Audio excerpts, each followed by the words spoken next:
I'm feeling crazy today, my friends. I hope you can hear me. We're testing it now. You know where you're at. Mandela Monday on the dive.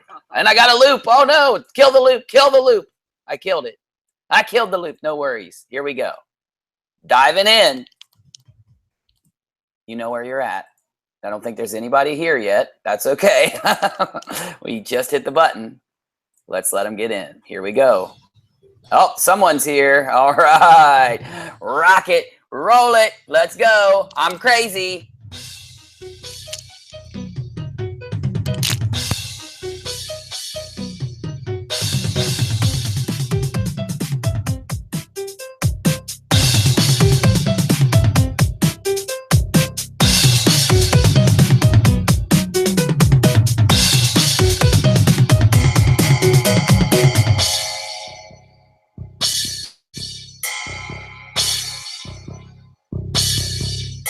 I'm getting crazy.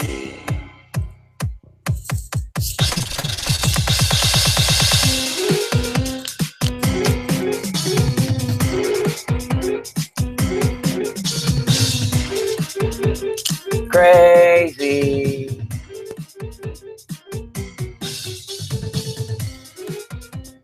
Cray, cray. Mooney's getting cray cray. Okay, I gotta stop that. I'm sorry. I apologize.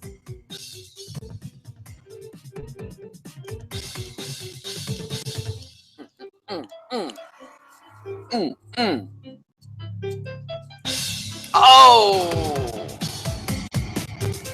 I love this part. Live dive, baby. We're live diving, baby. Jumping in. Let's go, Rockinati.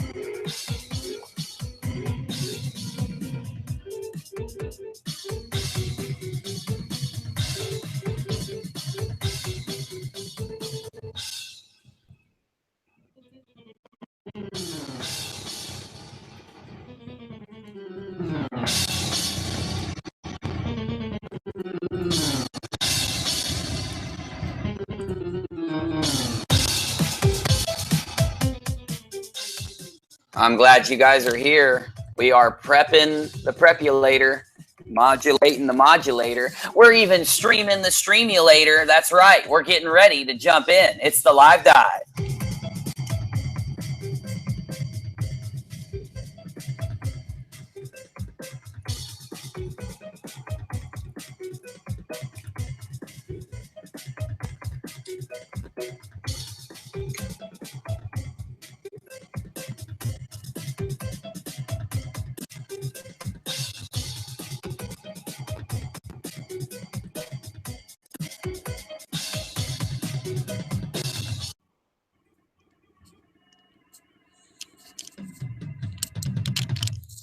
Hey, my friends, how are you doing? I'm glad you're here. Thanks for showing up. Thanks for clicking that button. Thanks for walking out on that diving board, taking a couple jumps, because get ready. We're about to dive on in. You know what? A lot of people tell me they don't like the name of our show anymore. They're like, live dive? What's that, Unirock? Oh, really? Like, oh, you just don't get it. You just don't get it, people. But hey, you know what we're doing. We're just chilling, rocking this in, rocking this out. I want to give everybody a second to come in real quick. Let me go ahead and change my settings around. Okay, looks like we're good. And did you get a link? Did you hear Dark? No, Echo? Oh, well, I can't believe it. I don't want to say things are working yet. Wrong one. Wrong one. Wrong one.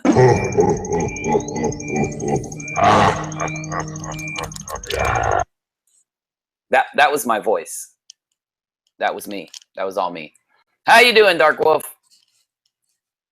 I'm doing wonderful tonight, brother. So glad to be here hanging out, and I look forward to getting into this this very entertaining and wonderful information we got tonight. That's right. I hope so, because yeah, we do have some crazy stuff. Our viewers are wanting us to hit a couple topics, so we may try to get there. I just want to let everybody know we'll do that later on because we have a couple things, I guess, in the news that are coming up. We're going to go there. It's always important to talk about the Mandela effect today.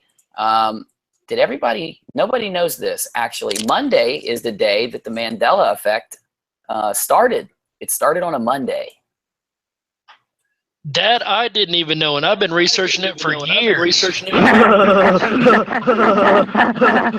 That's probably really, that sound effect sounds very loud for some reason. I was kidding. That was a joke. Very bad, poor taste. That joke was in very poor taste. I'm sorry. I'm sorry, everybody. I will not joke around anymore. Okay, I got to change the level of that sound effect. Here, let's try it now. Oh, much better. Okay. Yeah, that works.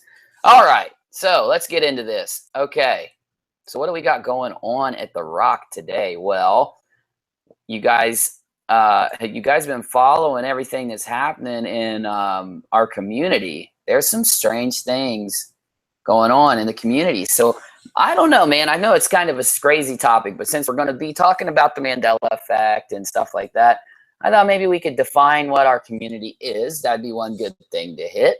Also, I'd like to talk about the hurdles that our community has faced in the past.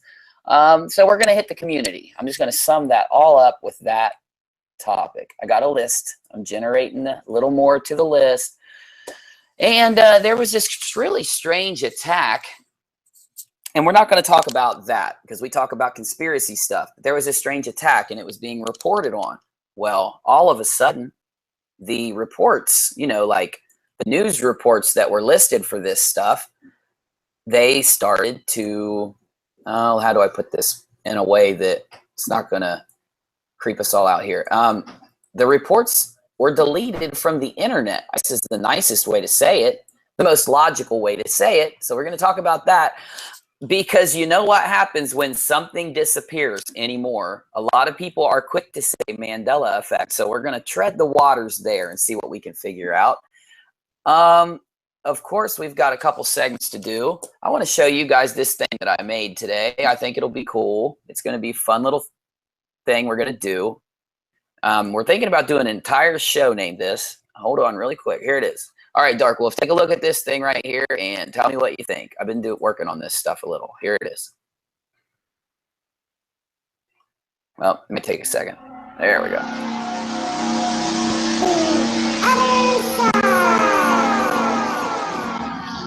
That is brilliant, brother. That was cool. Brilliant, brother. That's pretty cool looking. I like that.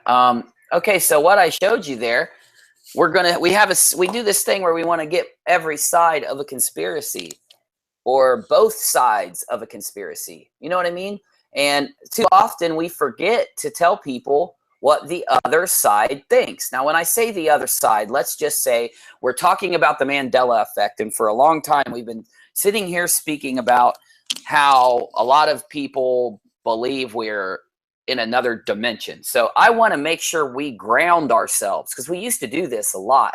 So every time we get going off on a crazy woo-woo topic, I'm going to play this to tell us, hey, you're too woo. And when it comes up, we'll know, okay, well, we need to kind of talk on the other side, what the other side thinks about this conspiracy also. Because that way it'll keep us in check. It'll keep the show a-flowing. You know what I mean? Absolutely, brother. And, you know, that is one thing we do try our best to do is show all sides of an argument or a topic, not just the side that we think will be biased towards one or the other. We try to give people all the information. Exactly. So we have a viewer submitted, well, I took a viewer's statement and I turned it and I extracted a question out of it. A viewer approached me and said, Uni, I need you to talk about this subject. And I'm like, okay, well, why? What's wrong? And what it came down to, and I'm just going to put this out there as the question, and we'll get to it. Can somebody's blood type change? Now, I want you to know, I'm going to throw this question out in a little bit, and we're going to talk about this so that we can make progress on a Mandela effect that's been going on Some people are claiming that their blood type changed, and they're worried about it because it is a Mandela effect. So we're going to talk about this phenomenon in the community. What do you think about that, bro? Oh, wow. There's a whole lot to this because there's a guy we talked to over in Discord. I believe his name is Foxtrot, and he's been studying the whole DNA thing for many years. And his research has led to a whole lot of wild conclusions that are pretty much spot on, and I've verified his information. So I can't wait to get into this conversation here and see what we come up with.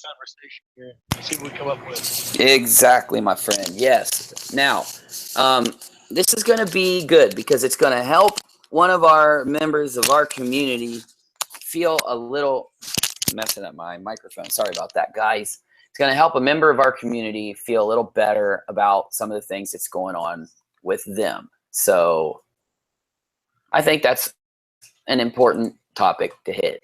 Now, today is Monday, and I hope that everybody who has a topic, and even if you've told me your topic before, make sure you mail me again for this show. Yes, this show. Last night, I normally do Sundays where we just roll right into a live stream. We have a few topics left over from the week that didn't get hit.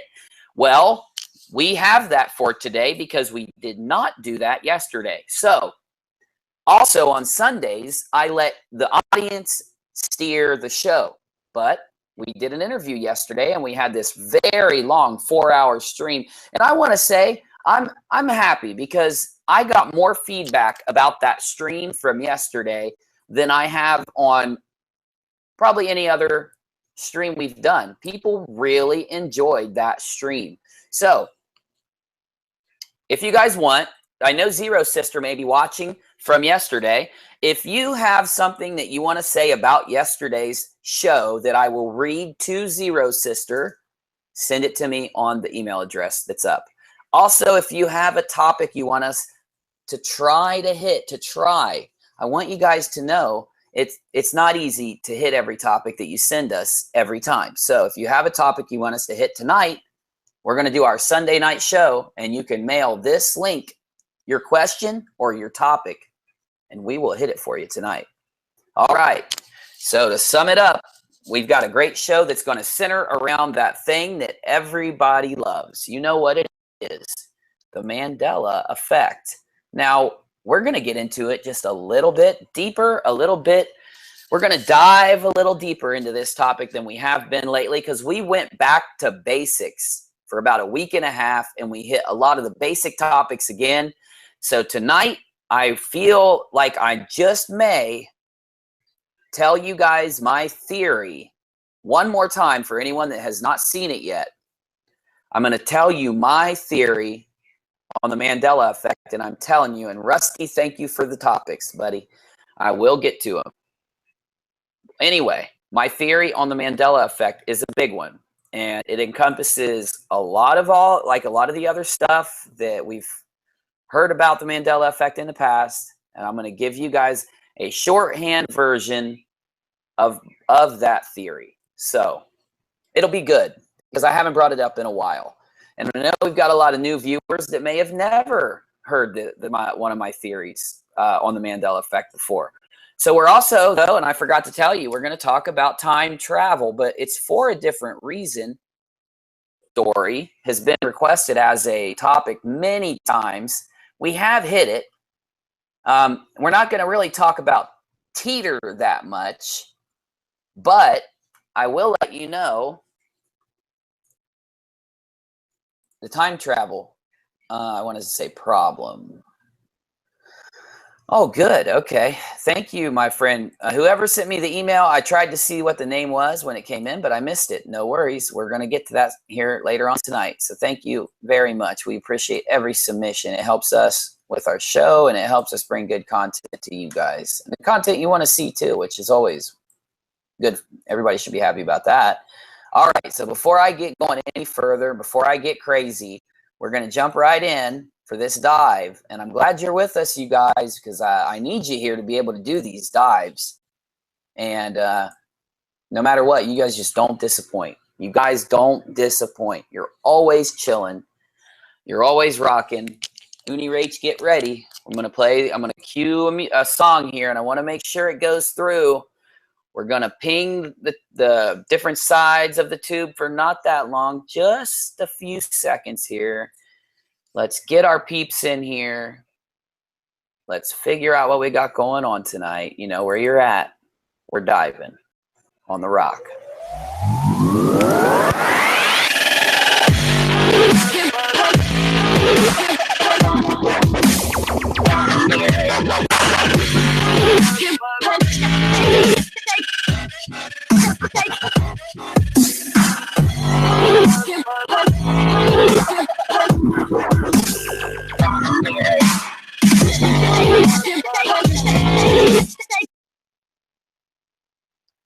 We are back. So let's rock it. Let's roll it. And let's talk about it. On the rock. Another conspiracy. Let's do it. Cue it. Hit the music. Play the music. Bam. Here it comes. Oh, baby. You know what happened. You know what time it is. The live dive. Jump on in, baby.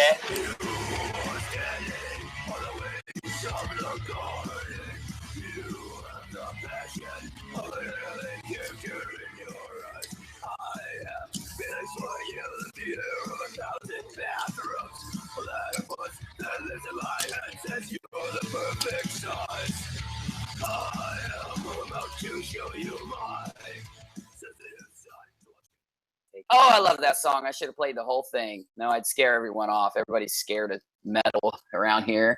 Every time I play that song, I get an email later on that says, that, I swear, no joke, that song scared me. What do you think, Darkwolf? Where they find you at, buddy? Tell us. Oh, they found me along the side of the road somewhere. Nah, I'm Darkwolf. For those who don't know, you can find me at darkwolfsdenyt. We do a lot of crazy stuff over there too. We do Mandela Effect Theory series for all the Mandela Effectians. We do the Paranormal Party. We do the Rockinati replays. So we have all kind of interesting information over there. Amazing, wonderful shows. You want to catch any information we have. If you want to email either Uni or I put our emails in the description boxes of everything I do. So any information you need, definitely make sure you come check us out. I believe that's all I got. I'm just glad to be here with the wonderful Rockinats and hanging out with Uni. Doing it, and it's a good night to do it. We are on a holiday. A lot of people are. I am. Memorial Day is one of my holidays because I memorial a lot of people on this day. Oh yeah, you know I talk crazy. It's okay. I mean to do that. All right, let's see who is in the chat. Let's talk to my peeps. If you want to get shouted out, now is the time. I told myself I wouldn't rhyme. Oh, I did it. I hope my sound effects are. Hey, let me know if you hear that boo. All I know is if that boo worked, I know we're good to dive. Okay. It's coming. It's coming. Okay. Rusty Shackelford. Charlene is here. Party Puppy. Tim G. Star. Mills Tech. Hey, buddy. What's up? I'm glad you're here. I don't know if I saw you yesterday. That's okay. I'm just glad you're here now, my friend. I'm going to hit everyone who types into these comments. I'm going to shout your name. I hope you're typing. Rusty Shackle, Tara Sunshine. Hey, Tara, are you Array Sunshine's sister? I've wanted to ask you that for like a week. I think Tara and Array are related. They got to at least be cousins. Wake Up News said, I'm at work, but I'm here. That's dedication. That is Rockinat dedication. You're at work and you're chilling. How'd that sound effect go? Got it? Oh, my God, Darkwolf, I get to play sound effects tonight. I feel so strong. Ecstatic. Enlightened. I feel like I could dive deep into the underground pipes of the. I'm trying to set up a Mario Brothers sound. I'll just play it. I love that sound effect. Like every time I jump in the air, like sometimes when I walk around, I'll jump. I just wish that would play. Hold on, let me do it. I can't See jump what you sitting do. here. What you do is you get this the sound effect on your phone, and then walking down the street, you pull it up and jump and hit that sound effect at the same time. That's a good idea. I could be animated. I could have animated sound effects. Have you ever seen the Family Guy episode where he wishes that he could have entrance music wherever he goes, so every time he walks like around the house and stuff, it plays music? Yes. If I had a genie, if I met Shazam someday, if I met Sinbad dressed as a genie, that'd be one of my wishes. Okay. Michelle Signs is here. Has anyone told Tim that he looks like an alien? That's because he is an alien. That's right. We even have aliens that watch the show. I mean, we talk about them all the time. Dead GPK. Hey, Dead GPK, my buddy. What's up, man? We're going to hit these out real quick. Kim, Emmy Vibe.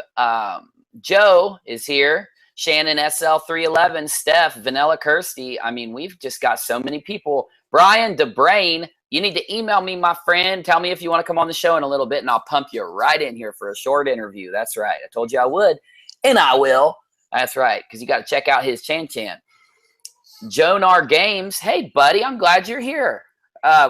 Stick around. Watch the show. We got some good stuff for you tonight. If you haven't been here before, we hope not to disappoint. Don't worry. We've got everything. We got music. We got sound effects. We've got all kinds of movies and stuff. We do all kinds of cool stuff. All right. I think I got everybody. Party Puppy and Joe and Steph and Array and Burma. Hey, Burma. Email me back, Burma. I emailed you. I didn't get a response yet. I sent you 2 emails.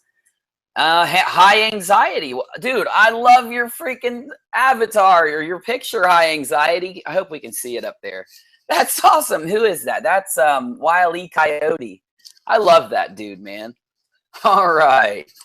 Okay, guys, we're going to get deep into these topics tonight. One of our favorite things we do is talk about the new Google Earth and the crazy things about it. I don't want to bore any of you, but I found some stuff in the new Google Earth, and I got to show it to my friends, man. I got to. And, man, I know there's so many other things we're going to do tonight, and it's just going to be so fun that I don't know even how, I'm just so excited, and I just... Oh, that means it's time for a random Wikipedia article. That was your cue, Dark Wolf, to say something witty.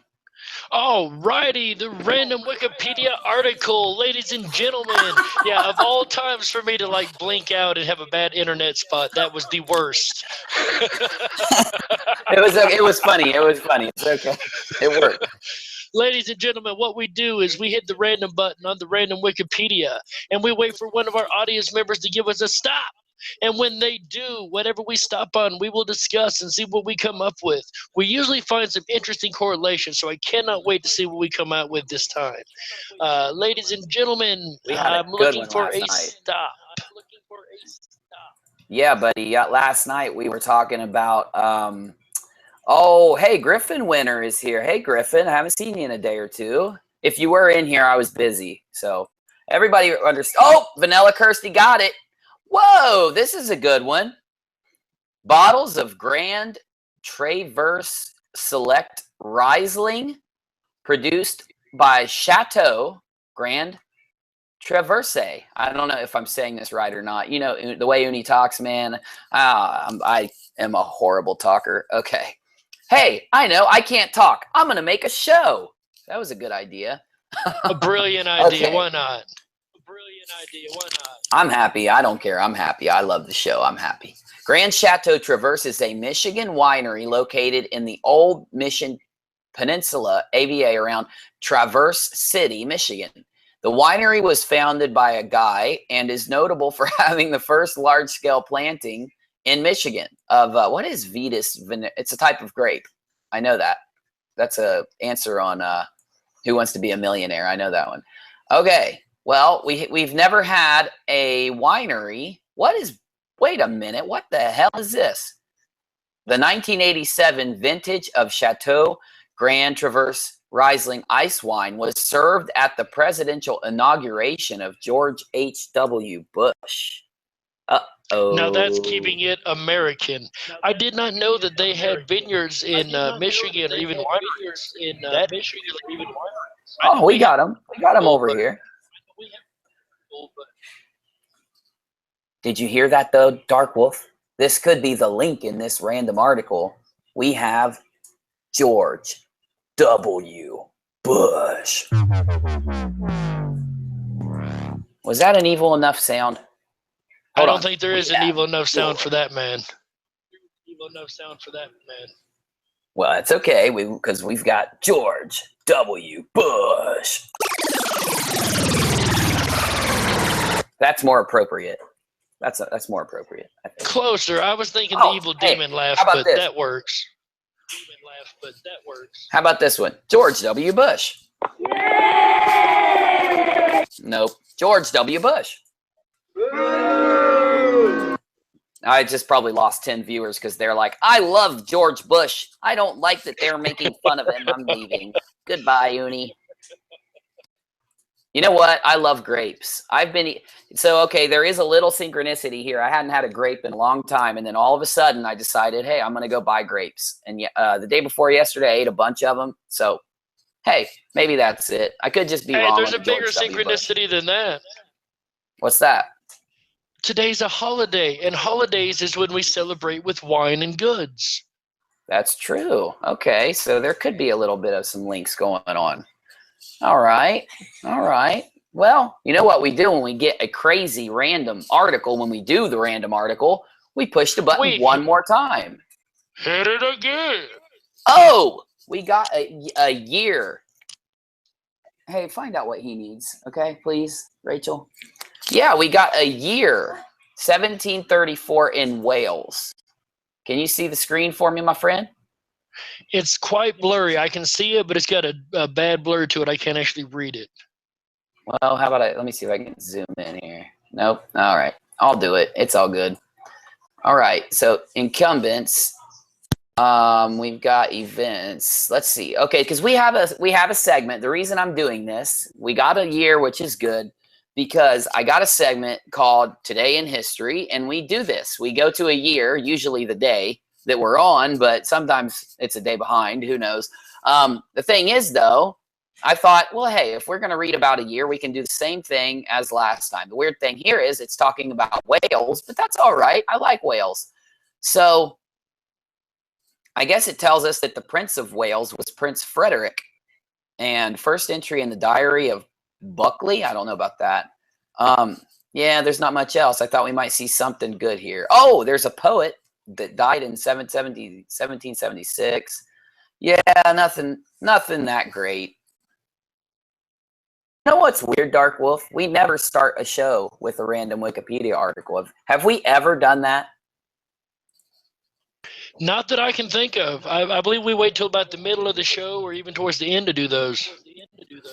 Although I get a lot of people messaging me saying that this is their favorite part of the show. They just love the random. So, okay, well, let's randomize it again, though, because one of our other favorite things to do is go to the hidden random button in the new Google Earth and randomize and randomize and randomize until I get another stop from you, my viewers. So when you guys are ready to type stop, we'll see where in the world we go. The fun thing here on this one, guys, is that it picks any place in the world. Every time we click the button, it could take us anywhere. So someone give me another stop and stop this machine. Where in the world is Unirock going? Yeah, there we go. That'll be a good one. Tinkerbell stopped it on the Cathedral de Mallorca. The Cathedral of Santa Maria Palma, more commonly referred to as La Seu, is a Gothic Roman Catholic cathedral located in Palma, Majorca, Spain. And I love that it stopped here because I love looking at these buildings. There's no greater place to check out an old ancient building than the new Google Earth because it renders in true 3D. 3 dimensions. Whoa, that is awesome looking, man. It's right. Oh my gosh, dude. It's right on the coast. Look, you can just look out to the ocean. That is absolutely gorgeous. Tell me you wouldn't like to stay there.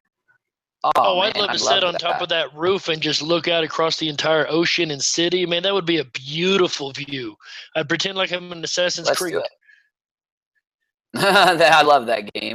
Let's do it. Let's see if we can get a view. I don't know. It's kind of hard to manipulate the camera to look out over something, but here we go. Well, we'll get there. Let's do it like this. Oh, okay. Finally got it. So that's what it would look like. Kind of pretty. I like it. I think it's cool. That is amazing. That would be such a wonderful view. It is. It is. Darkwolf, I'm just a little bit bothered today. Are you, brother? I'm bothered by this Mandela effect. Yeah, bothered by the Mandela effect. I hope I slid between segments, correctly. I hope I made that work. I don't know. Yeah, I hope my sadness is carrying. Well. I hope it's carrying through because the Mandela effect has been making me sad lately, is what I was trying to say. It can do that from time to time. It can really sadden your whole world.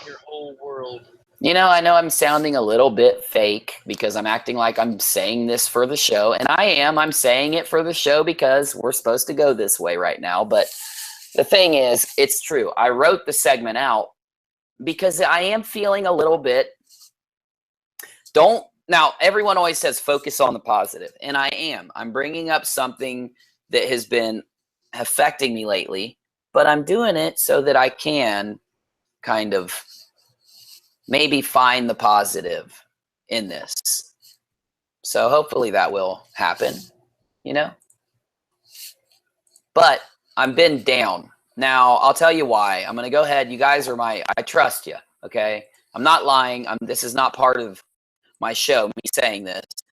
But I do trust you guys, so I'm thinking that maybe my viewers will hook me up with some thoughts on this or something, but I think I lost Darkwolf. We'll see if he gets back.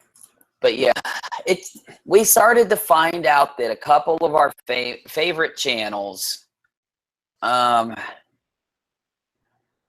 purposefully, and I'm not even kidding, like there is some evidence. I'm not even going to name channels because I don't want to. I don't want to create any drama.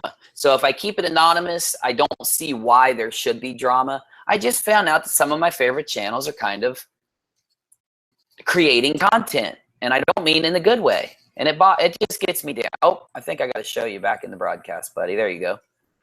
I hope I can figure this out because Darkwolf, make sure we don't say any specifics. We don't want to talk about anything specific here. But what do you do when you find out that one of your favorite people to watch on YouTube, what do you do when you find out that they might be lying? How do you handle that, man?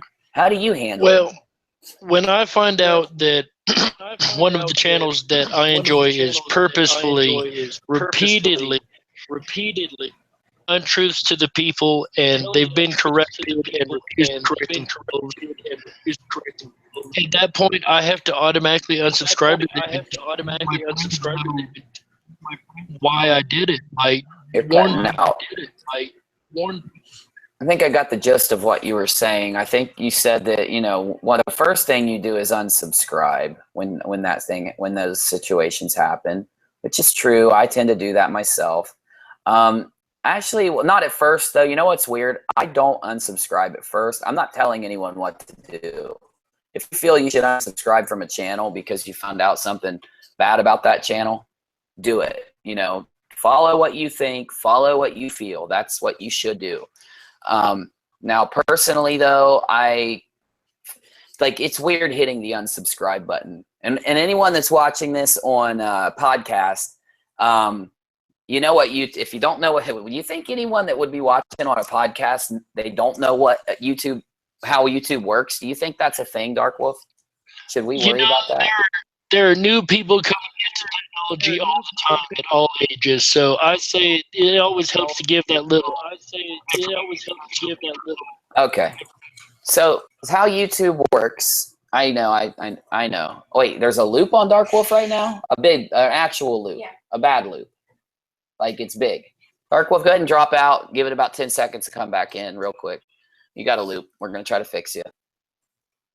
Give it about 5 seconds, it works. I'm going to reset my driver. Anyway, so what I was saying is I don't like unsubscribing at first if I find out a channel lies to me.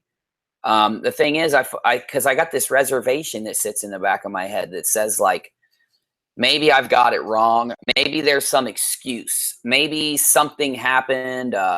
And the thing is, though, and here's the bad part about a couple channels we watch pretty regularly, and I feel bad. I shouldn't have surprised it on Darkwolf. What now? Sound is off. My sound went? Is it back now? Because I refreshed it. Okay. How about now? It should have came right back in because I completely refreshed the driver. Am I back? Yeah. Oh, I am back? What about now? Can you wait? Let's say what about now? Sorry about the sound problems, guys. We just refreshed our drivers. Okay. Anyway, let me go. Let me rewind. Hold on. I got to rewind. Where's my rewind sound effect? Nope. How about this one? Okay. Yeah, there we go. Let me rewind for a second. Okay. Anyway, so how's the sound right now, mods? Good? Okay, let me know. Darkwolf, give me a check, quick check. Mic check, 1 2 1 2. Okay, you're good, you're good. Mic check's fine. Okay. Anyway, so I was talking about how we have a few favorite channels, personal ones, and we had a conversation about it. We found out some of them are kind of lying about a couple things they said about the stories, about the content in their channel. And I'm not going to say which. I'm not going to, go into any details. I don't want to hurt anyone's feelings or cause any problems yet. Don't worry. I tell the truth.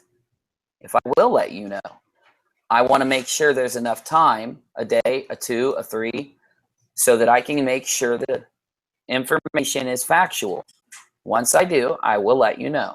I'm just trying to talk about it, though, because, like I said, I'm a little down. I'm a little sad because I'd narrow it down if okay, I don't want to say that. Anyway, for those of you listening on podcast or Unirock Radio, here's the issue. Clicking unsubscribe is like deleting your favorite podcast from your list of the podcasts that come up on speaker, okay? Or on a different, whatever one you're using. It's like you say goodbye. You don't get notified about their videos. You'd have to go back and, check them back out again. You never know if anything new comes out. You have to manually seek them. You don't get notified. You don't get emails. You don't get nothing. So you find out one of your favorite channels lies a lot. Now, this happened to me. Alien Addict exposed the world of the fake UFO channel to me a while back. And I knew they were there then, but I just thought it was more accidental than purposeful. And we now know it's very purposeful. The thing is, Mandela effect gets bigger. What do you think happens? Channels try to capitalize on it. Now, we had a long discussion, and this is where the importance of me bringing this topic up, this is where this kind of comes in, okay?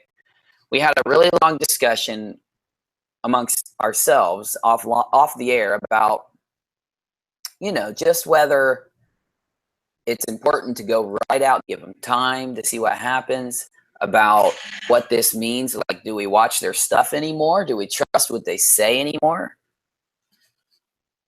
And it's depressing. Because I'll tell you right now, one of the channels I watched almost on a daily or an every other day basis. Darkwolf, what do you think, man? You bring up a good point. It does feel weird when you hit the unsubscribe button. It's an odd feeling inside. Wrong sometimes. But like you said, you won't hear anything from them, and it's two-sided sword because they turn around and admit they were wrong about something. Okay, hold on. I gotta cut you off, buddy. We can't hear you at all. I'm gonna turn down the bandwidth. It's coming from your side though, so give it 1 second. I turned down the bandwidth for the show, and once it kicks in, that might make it a little easier for you to get your sound through. Okay. All right, let's see while we wait on Darkwolf's audio to come back in here. Let me echo, echo, echo. I know we were working perfectly on Dark. Am I echoing? Let me know if I am. I don't think I am. It was perfect on Darkwolf's side. I have no clue what's going on. Everything is the same again. Darkwolf's echoing real bad. You can't hear him. Okay. All right. I'm gonna cut out this, and Darkwolf, give me one more check and see. I think I fixed it. I cut out all our sound effects again. Okay. I'll let you know if you echo after Rachel tells me. So all right. I'm gonna hit the comments and find.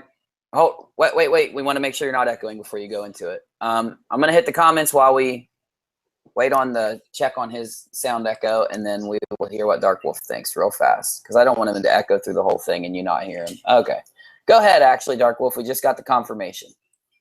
Excellent. So what I was just basically saying is, you know, it's a weird feeling when you unsubscribe from somebody, because you know you'll never hear from their content again. You can go manually look them up, like you said, but they won't be showing up in your things. Like, it's almost like saying goodbye, like you said. The problem is it's a two-edged sword, because if they do update their stuff or try to change their ways or admit they're wrong about something, you won't know that either. So it is a two-edged sword there. Now, it does make me sad when I'm trying to do research. And I come across things like that. When you're trying. Well, yeah. And you know, you did hit the nail on the head. You were like, hey, this is fishy. We looked into it. Something stuck out like a sore thumb.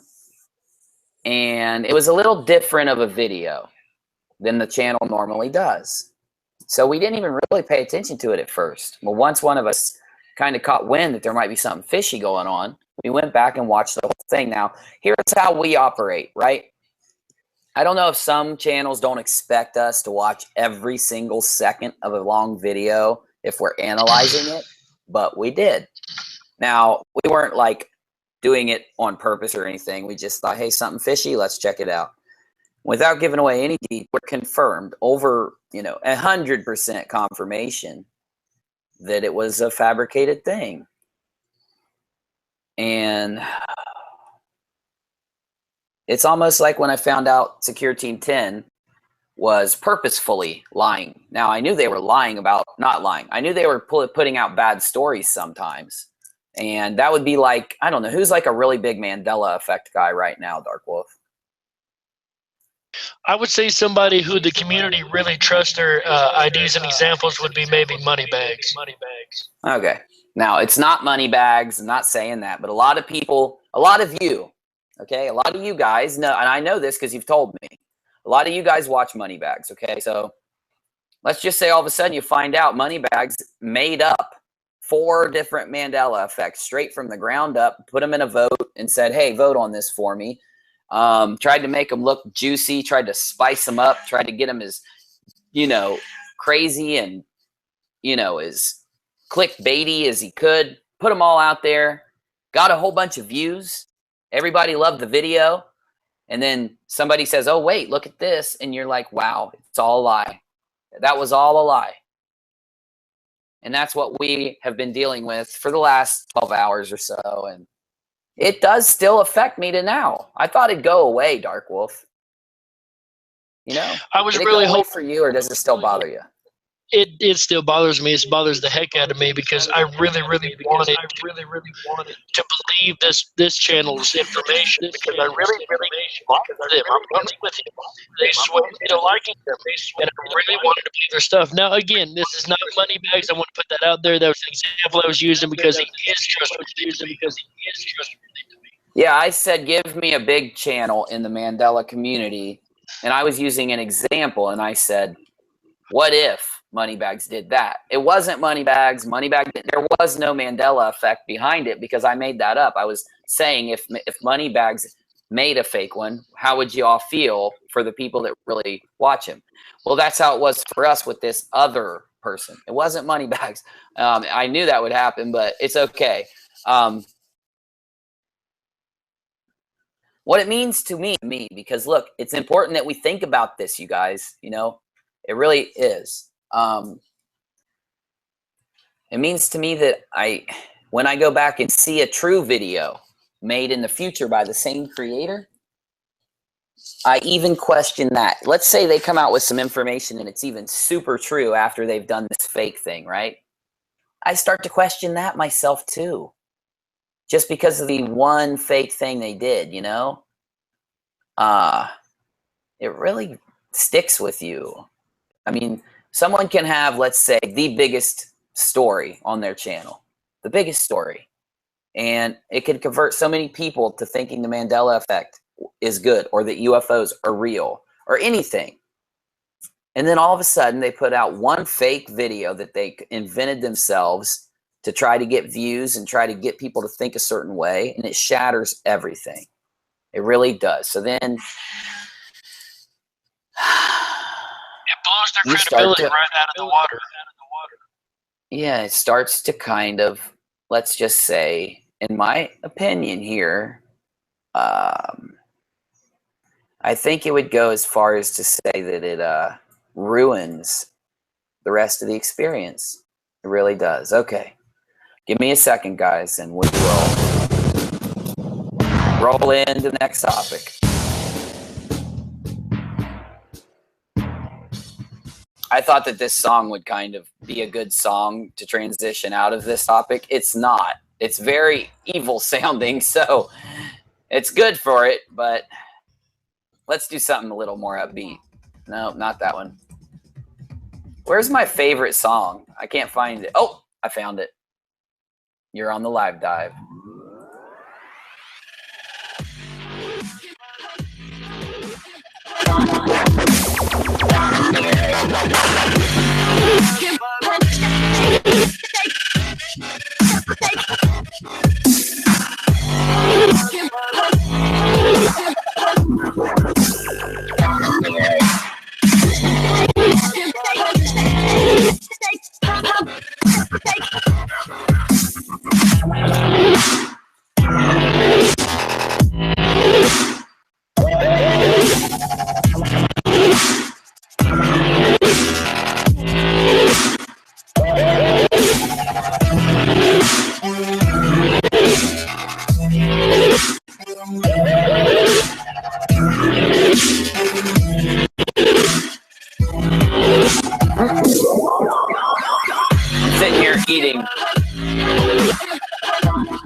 I'm chewing in everyone's ear. How many people are in here? I got like 60 people watching, and I was sitting here eating a chip. I thought I was muted.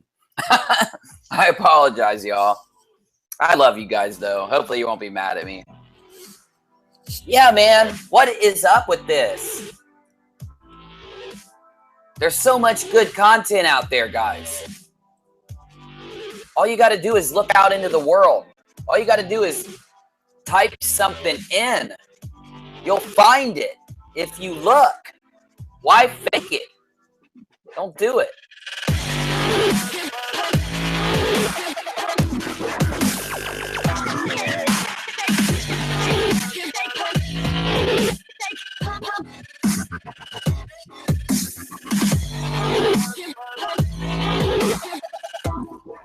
You gotta be yourself. That brings, can't believe I just said that. What if they are? What if they are, Darkwolf? You know, that's I didn't want to go back to this, but what if they are? That really is. That's the scariest part, is if they are being themselves, if they are really like that all the way around. And what's even worse is if these people are so convinced of the non-truths that they believe it themselves. That's impossible, though, man. Like, at least in the situation that we caught. Agreed. A thing that we found. There's no way they didn't know. Oh, agreed. In that particular situation, we knew exactly what we were doing, hands down. Hands down. What do you do in real life if one of your friends, really close, like best friend, okay? One of your best friends lies straight to your face. What do you do? If I know that it's a lie, I will honestly confront them with it, and if they lie, I'll give them 3 chances to tell me. I'll totally ask them a question that I know the lie is going to answer. And after the 3rd time asking the question, I just have to stay away from me. Can't hear you, bro. This sucks. I heard I heard the majority of what you said, at least enough to respond. So let me, I want to see what you guys think. I'm going to hit the comments really quick. I'm going to see what you said when we were talking about this. And if you don't mind giving me a fresh comment, a fresh chat insertion, I don't know. I use the dumbest words, man. Let me know, like, a rounded thought. If any of you have a rounded thought about how to handle it, okay, so before I hit the comments, let me give you guys a chance to answer.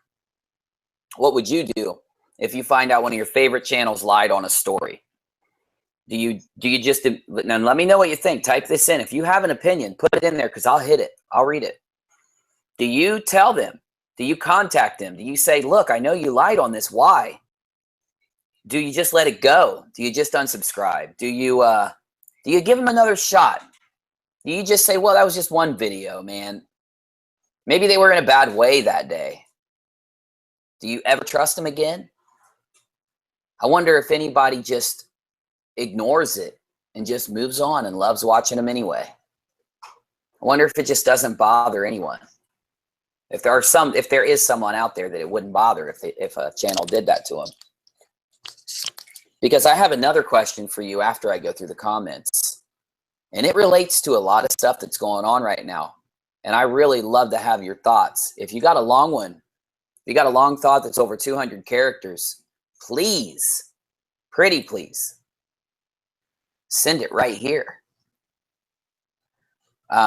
If it's under 200 characters, drop it in this chat because I'm about to hit it right now. I just wanted to give you guys a second to respond, okay? Let me see what you're saying. Oh, no. Somebody said, Jamie, clue number 1, not money bags. Yeah, we already said, oh, he's saying clue. He's trying to figure it out. Jamie, you're smart, man. You might just get it by the end of this talk. I would be worried that Jamie would figure it out, dude, seriously. Because Jamie does, man. Jamie figures stuff out. Party Puppy, Austin Miller. For God's sake, what channel, says Terra Sunshine? We will let you know, but like I said, we have to give it enough time for them to respond to us. We can't be unfair.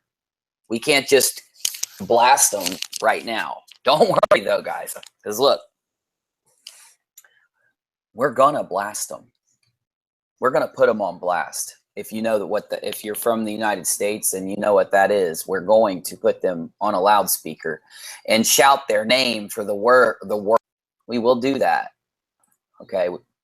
But just not right now, because we have to be responsible and at least give them 24 hours to write back.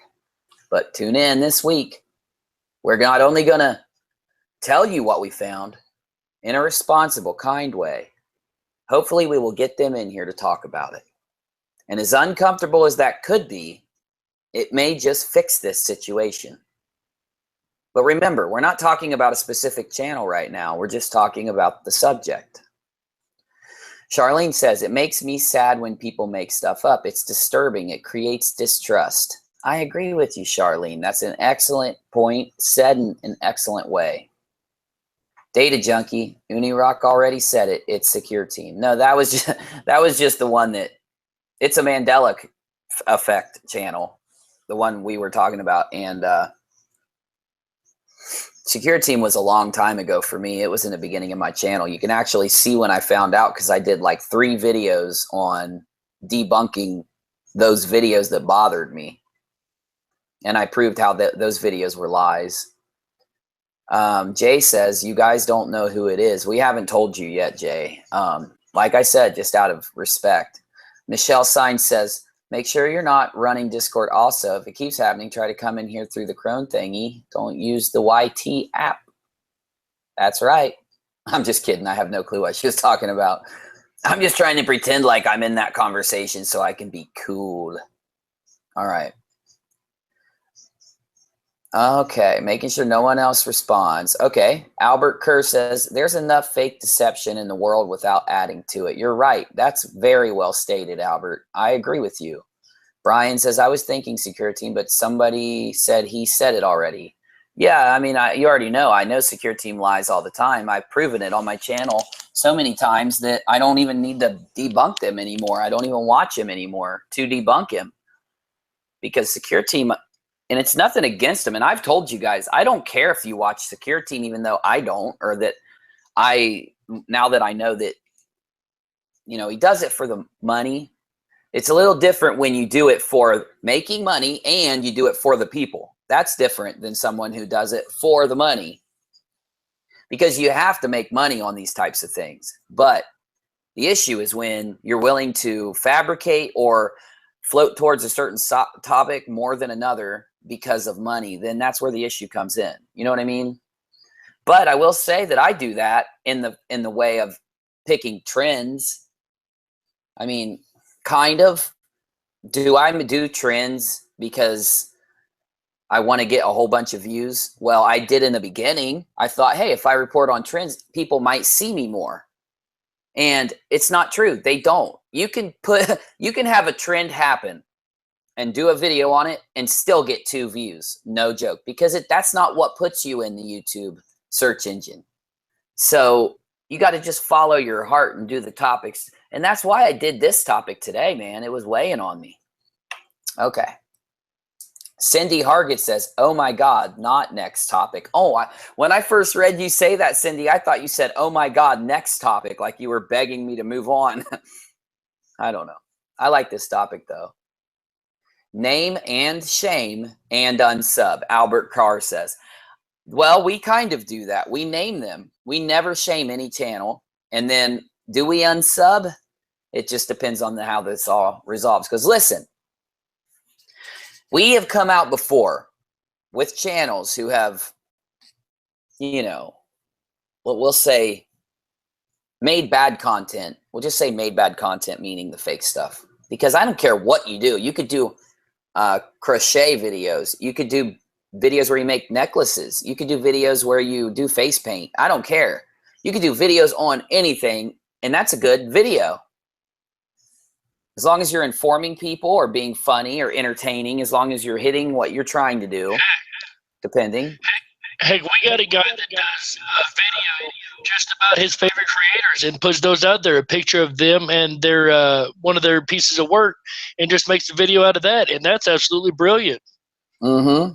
There's one guy, and his name is Eric, and he does comment etiquette with Eric. But he does it in an entertaining, funny way. And I'll tell you what, man, he's got one of the best channels on YouTube. This dude is funny, guys. All right, Vegan Warriors here. What's up, Vegan? If you're not doing anything later, you should come in our stream. He says, trust and believe no one. Just show the love and the truth will always shine when it's time. Very, very good comment, man. That's good. I could ponder on that for a minute. Okay. How you going, Tyler, like that way, Unirock? Please don't get mad at me, Array. I don't look. Here's the thing, because listen, this is good that you said that, Array, because it's leading me into what I should have said a few minutes ago. Okay, so even when Secure Team did that, like Third Phase of Moon got a lot of stuff from people because they were putting out UFOs that looked completely bad. A couple, so they got some flack from people, right? Well, here's what Third Phase did. They changed their formula. They didn't just change once. They kept evolving and evolving and evolving. And I went back last night. Was it last night, maybe, or the night before? And I looked at Third Phase on here. Okay. And I looked and said, man, look, they've taken off a lot of their like clickbaity stuff, and they've taken off a lot of their titles that had a lot of clickbaited stuff in it.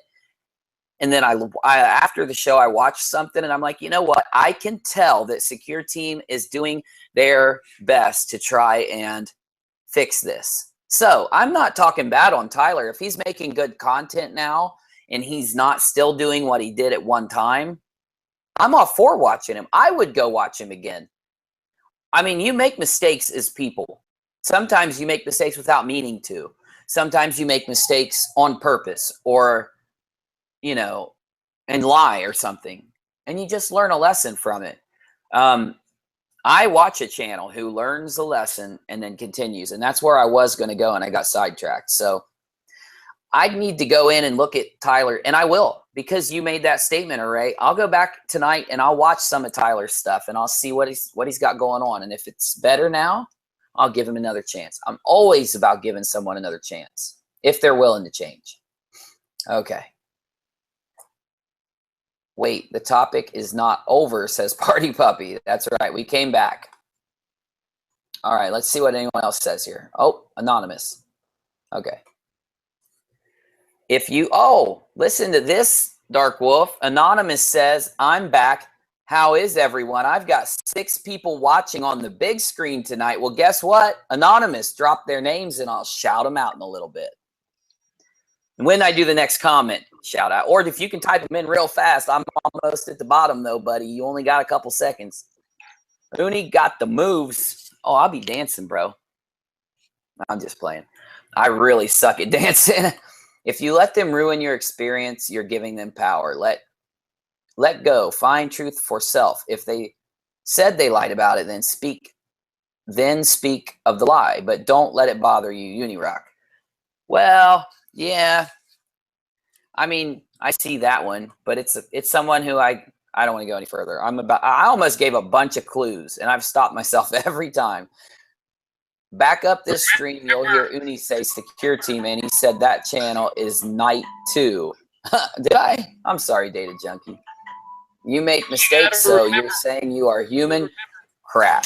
Oh, go ahead, Dark. Sorry, man, I could barely hear you when you talked. It was my bad. Oh, you're good. You got to remember one thing, though. We've got some of the best researchers. Go ahead, Dark Wolf. Tell us what's. Hey, I need like 2 seconds. Tell me what you're. Talk to the people. I'm gonna test the sound while you talk. All right. So we've got a lot of wonderful researchers in here who love the trends. So these guys, they're going to find out who this is. This is what I was going to say. But guys, we're so glad to have everybody with us tonight. We're so glad that you decided to join us and stop by and hang out with us. Especially those watching. Hey, everybody. Bro, I have to quit. I have to stop you, dude. You're going to have to jump out and come back in. I couldn't at least hear you. I don't know if the audience could, but we're going to try to get your sound better. And I don't know. Does anybody in the chat know who Defango is? He has a big channel. He just tried to call me on Facebook, and I've been trying to get Defango in here to talk.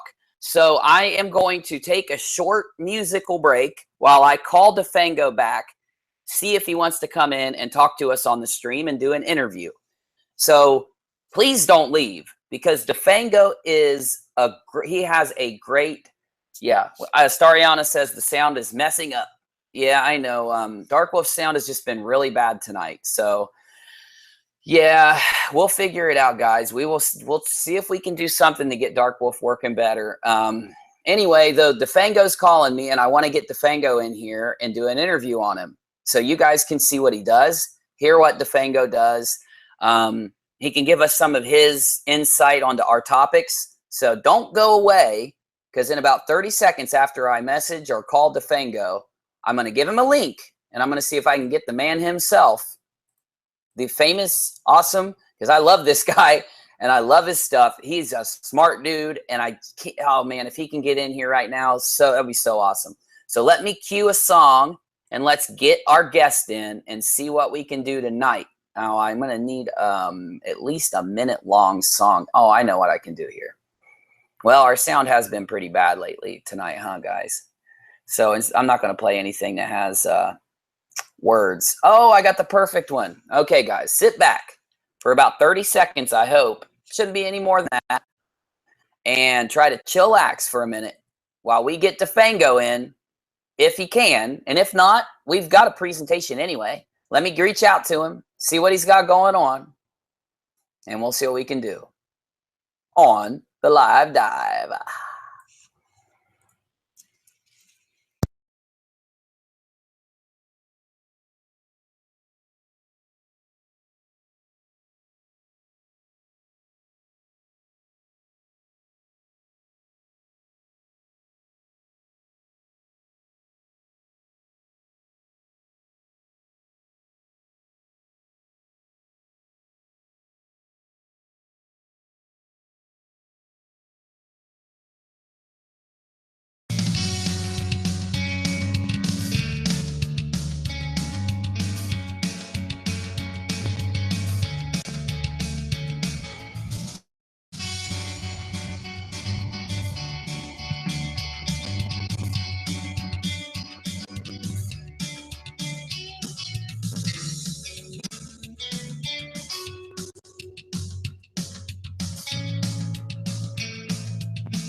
Hey, how's it going, guys? Bango, my friend. How Hey, you doing? buddy. Glad to see ya. Oh yeah, Good. nice to finally get you in on this thing, man. Yeah, bro. Okay, well, I'm Uni. They call me Uni. My friends do, so I hope you do.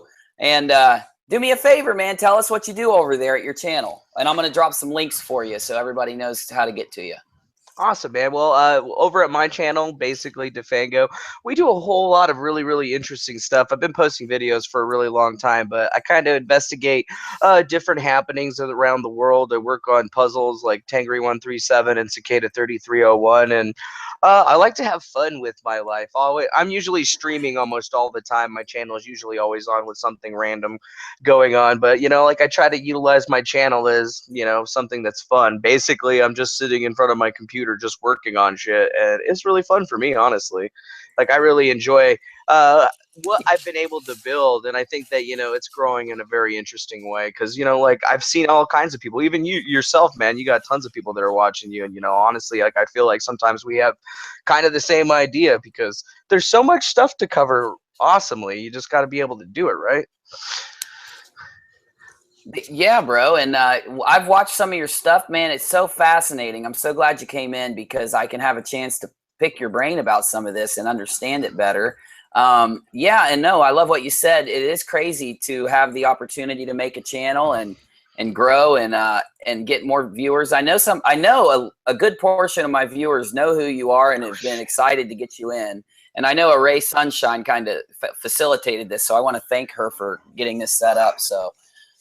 Yeah. So what is Tengri 137? Because we've talked about it on the show a little, but you're kind of an expert. So give us the lowdown, man. Just what is it? Because my viewers don't know, I don't think, some of them. The lowdown on Tengri 137, it originally started off as seemingly to be an ARG, or an alternate reality game, where they released a really interesting text that you had to like solve, and it was sitting around on the internet since April of last year, and or August of last year, and it didn't really have a lot of like movement up until I started actually trying to solve it. Me and myself and a couple other people actually finally got through solving it. We just were asking ourselves questions until all of a sudden, randomly, somebody named Tengri 137 popped up in the mix, and they've been popping up into, they have a Twitter account, they tweet at people, they have a YouTube account, they're always going to different live streams and talking to folks, and it seems like they're saying that they're aliens, and they're trying to share some gifts with people all around the world. And there's actually a timer going down right now, so on May 31st, in just 2 days, we're going to be delivering a gift to the world. So if you go to Tengri137, it's Twitter, or you can go to defango.com/Tengri-137.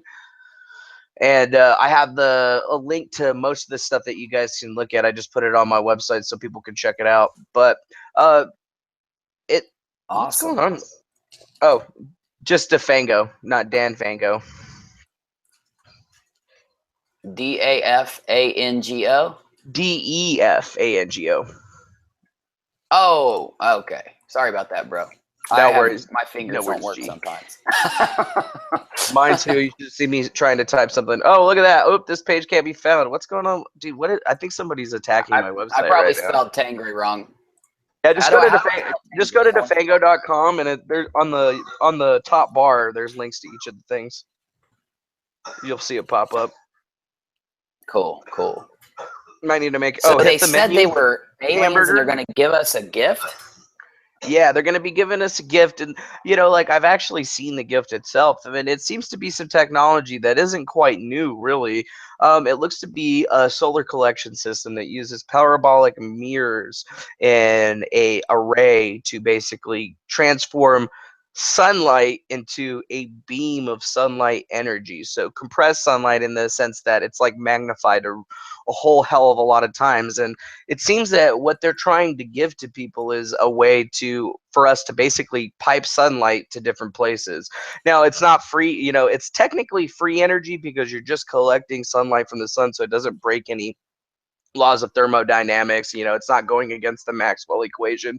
I mean, it's actually something that's possible, except for there's two things that are a part of it that we would be able to actually facilitate. Like, we already utilize a solar system that's very, very similar, but This one seems to be able to take that beam of sunlight and put it through a tube where you can like take it and pipe it somewhere. And right now, sunlight, when it gets really hot, like that's pretty much gonna almost melt just about anything that you would be working with. So there's two things there that it seems that they're going to be giving to folks to actually allow us to change this.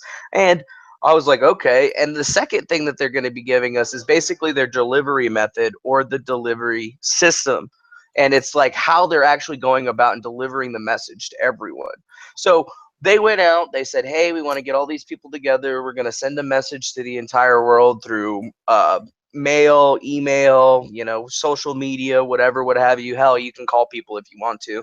I mean, it's really up to the people, but all we're trying to do is just deliver out these, it's kind of like a patent, but, these files to people. I've taken a look at them. I've shown them to a couple physicists and scientists, and it's not something that is impossible. It's actually something that's been theorized before. It's just that there's two pieces of technology, it seems, that we're missing, and what they're giving us seem to be the two missing pieces of the puzzle. Because once we're able to take sunlight, like magnify it, it's like when you take a magnifying glass and you burn ants when you're a kid, right? You magnify the sunlight and it gets into the beam and you burn the ant. It's basically the same thing, but imagine if you could take that beam of sunlight and put it into a tube, and then you could take that tube and pipe the sunlight wherever you wanted to. So you could pipe it into an engine or a steam engine or a steam turbine, because we know every single bit of power that we have generated in the world right now is generated off of steam, because every single power plant, nuclear power plant, coal power plant, doesn't matter what you're using. All those things they're doing are creating heat to power a steam engine or a steam turbine that then turns around and creates electricity. So what it seems that they want to do is take away the nuclear aspect of it, because that's what's hurting us. And I mean, I think Fukushima was probably like the big wake-up call for a lot of people, but in their eyes they're saying, hey, you guys could really hurt yourselves if you guys don't change this. And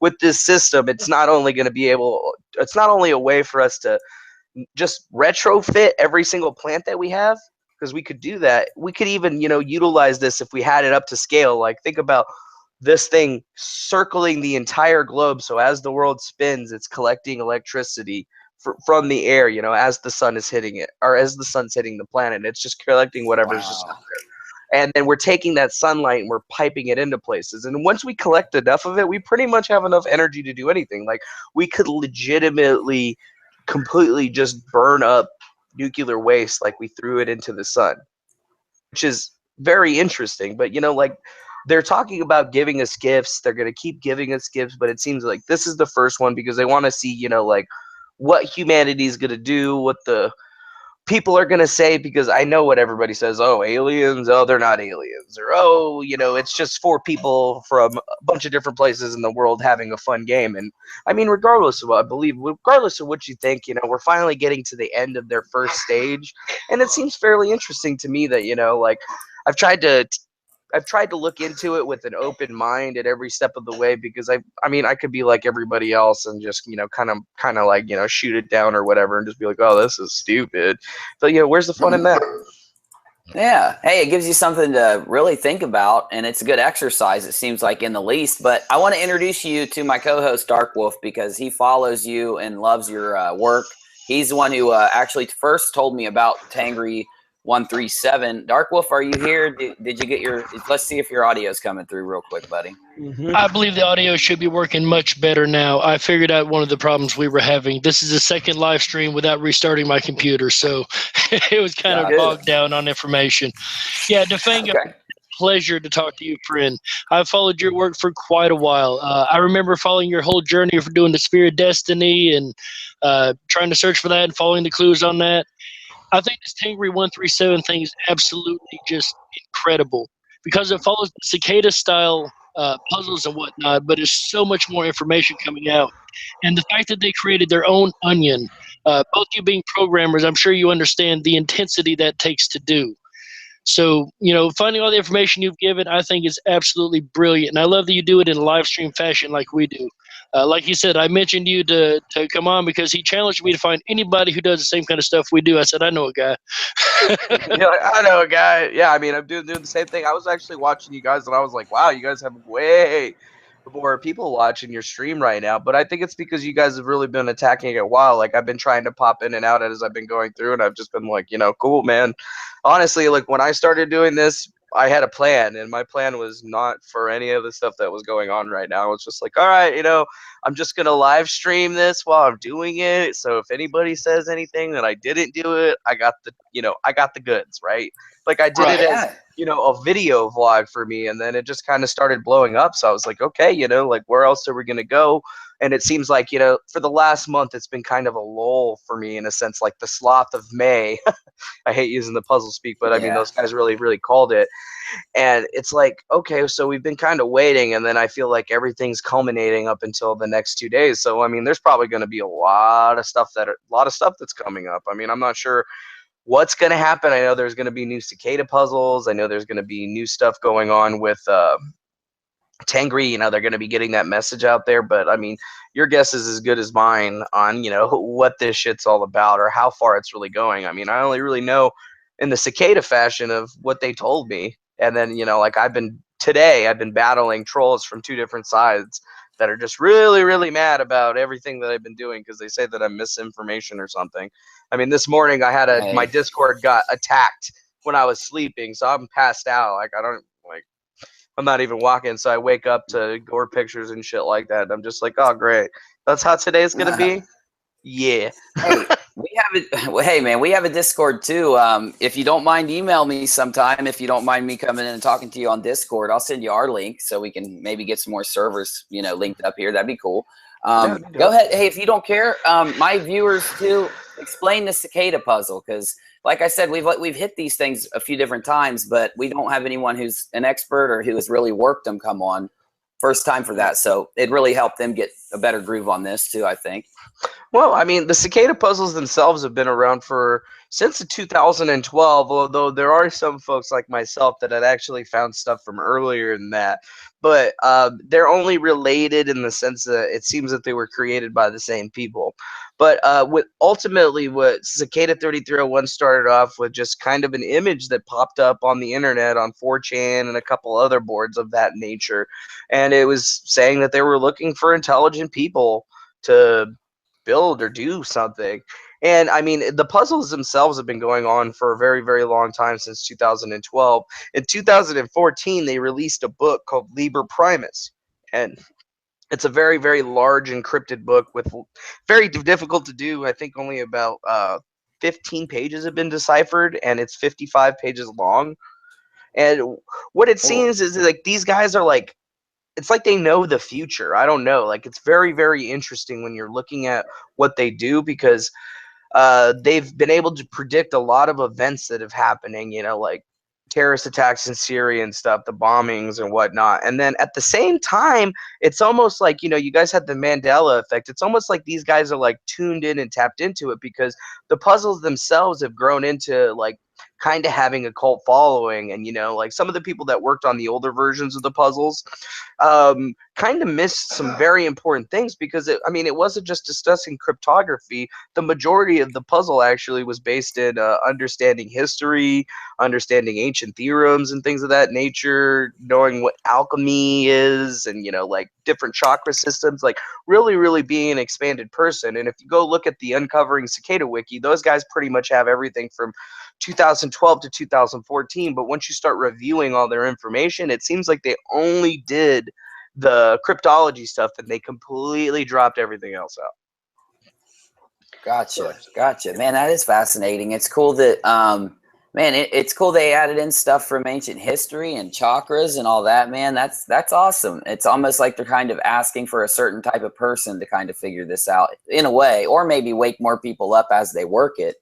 But that's the idea, is to wake people up while they work it. I mean, I've been gifted with the ability as the voice of Cicada because of how I started my channel on what I did. I basically was like, I don't even know if this is real or not. So like, come at me, bro.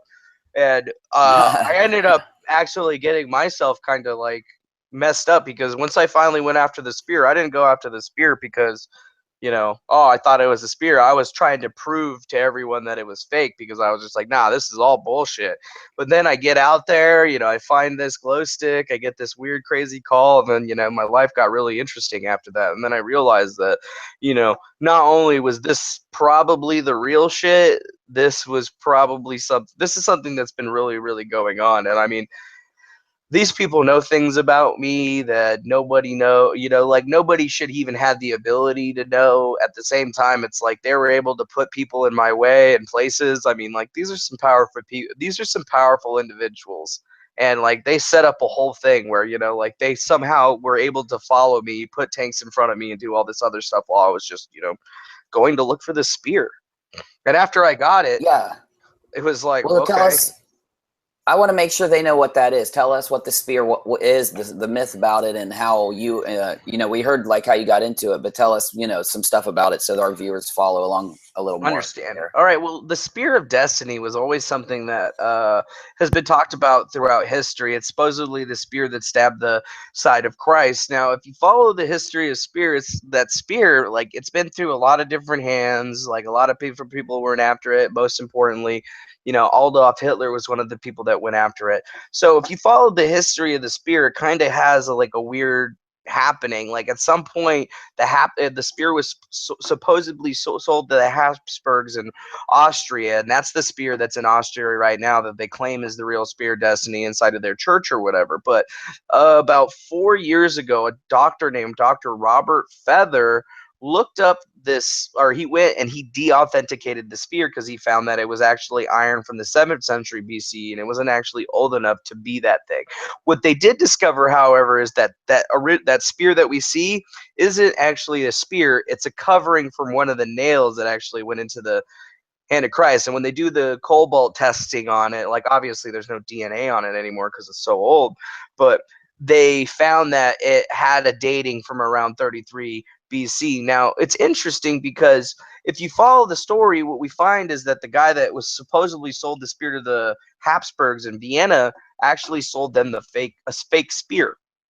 And nobody knows what really happened to the real one. So apparently in the 1300s, there was this thing that happened to the Templars where the bankers went off and killed them all because in that time, the bankers, the people that were controlling the banking system were the Knights Templar. They were very nice. They were fair to every person, but there was a lot of kings and popes that had racked up significant amounts of debt with these Knights Templars, and instead of paying their debts, they figured, oh, hey, well, we're just going to kill them all. So they killed every single one of them.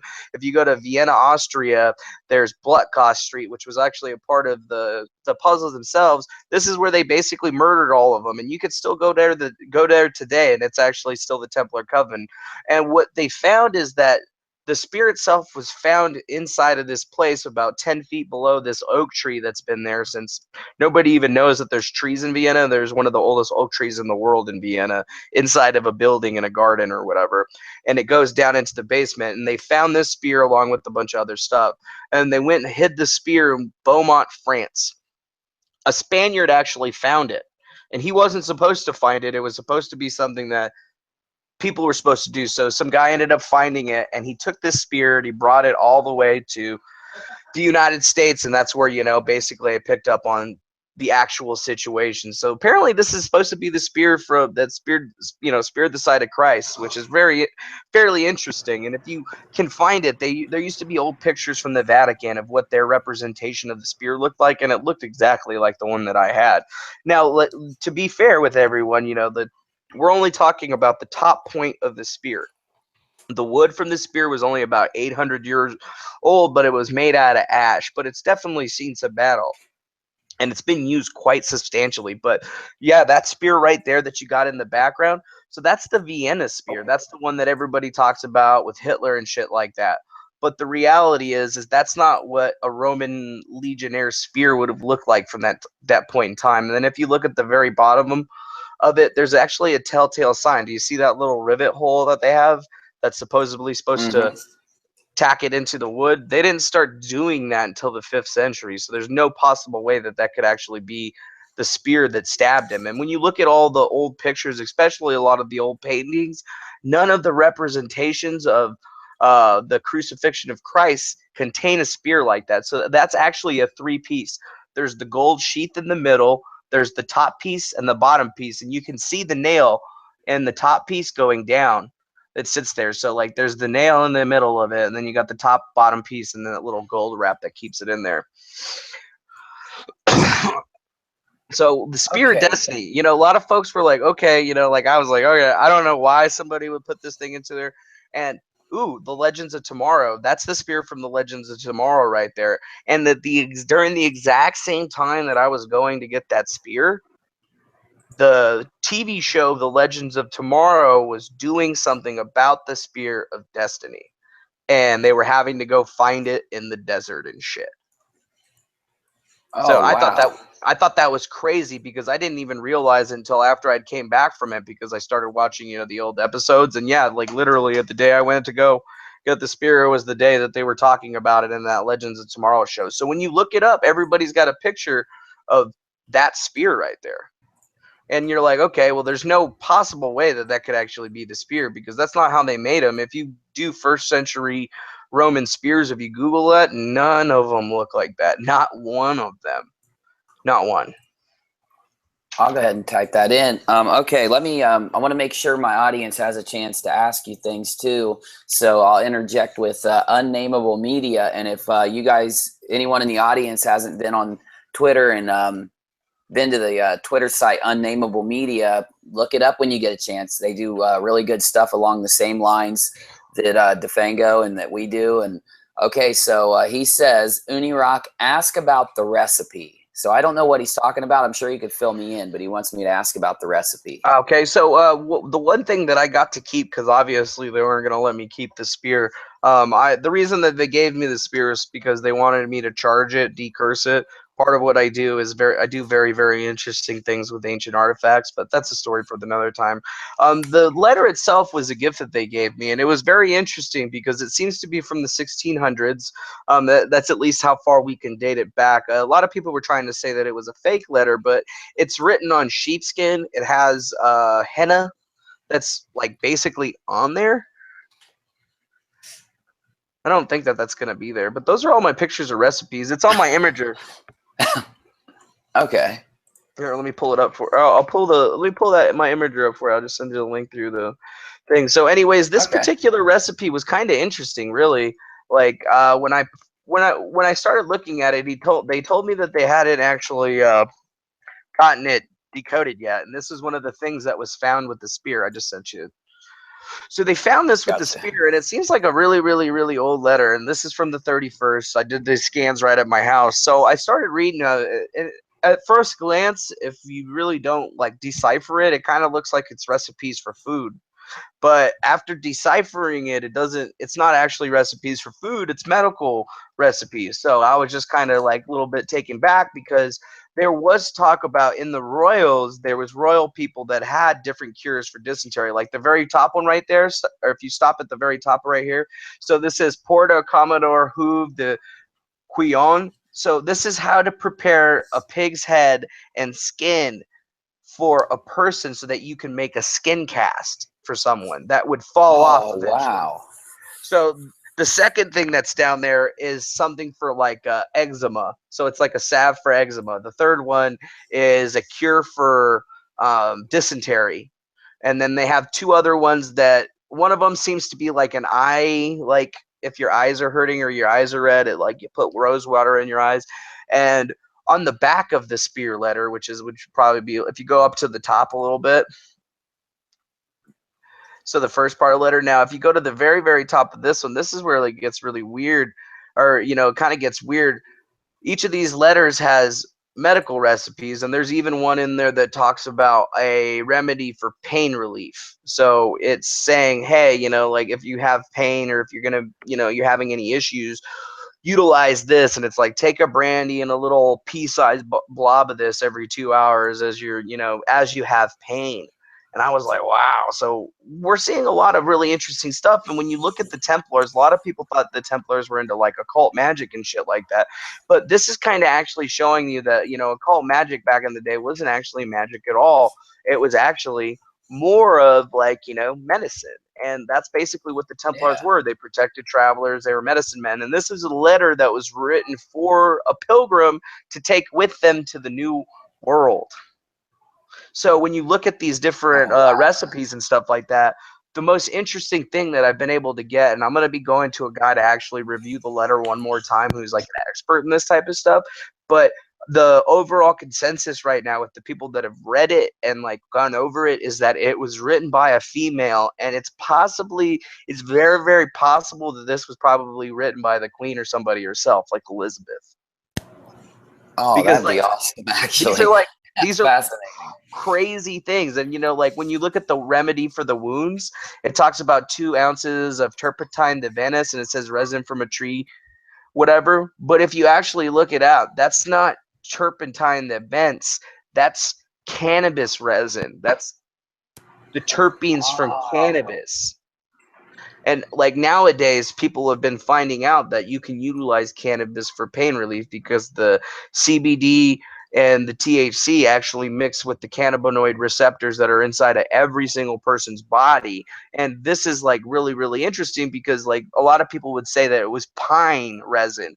But the thing is if you eat pine resin, you will die. Like that shit will kill you.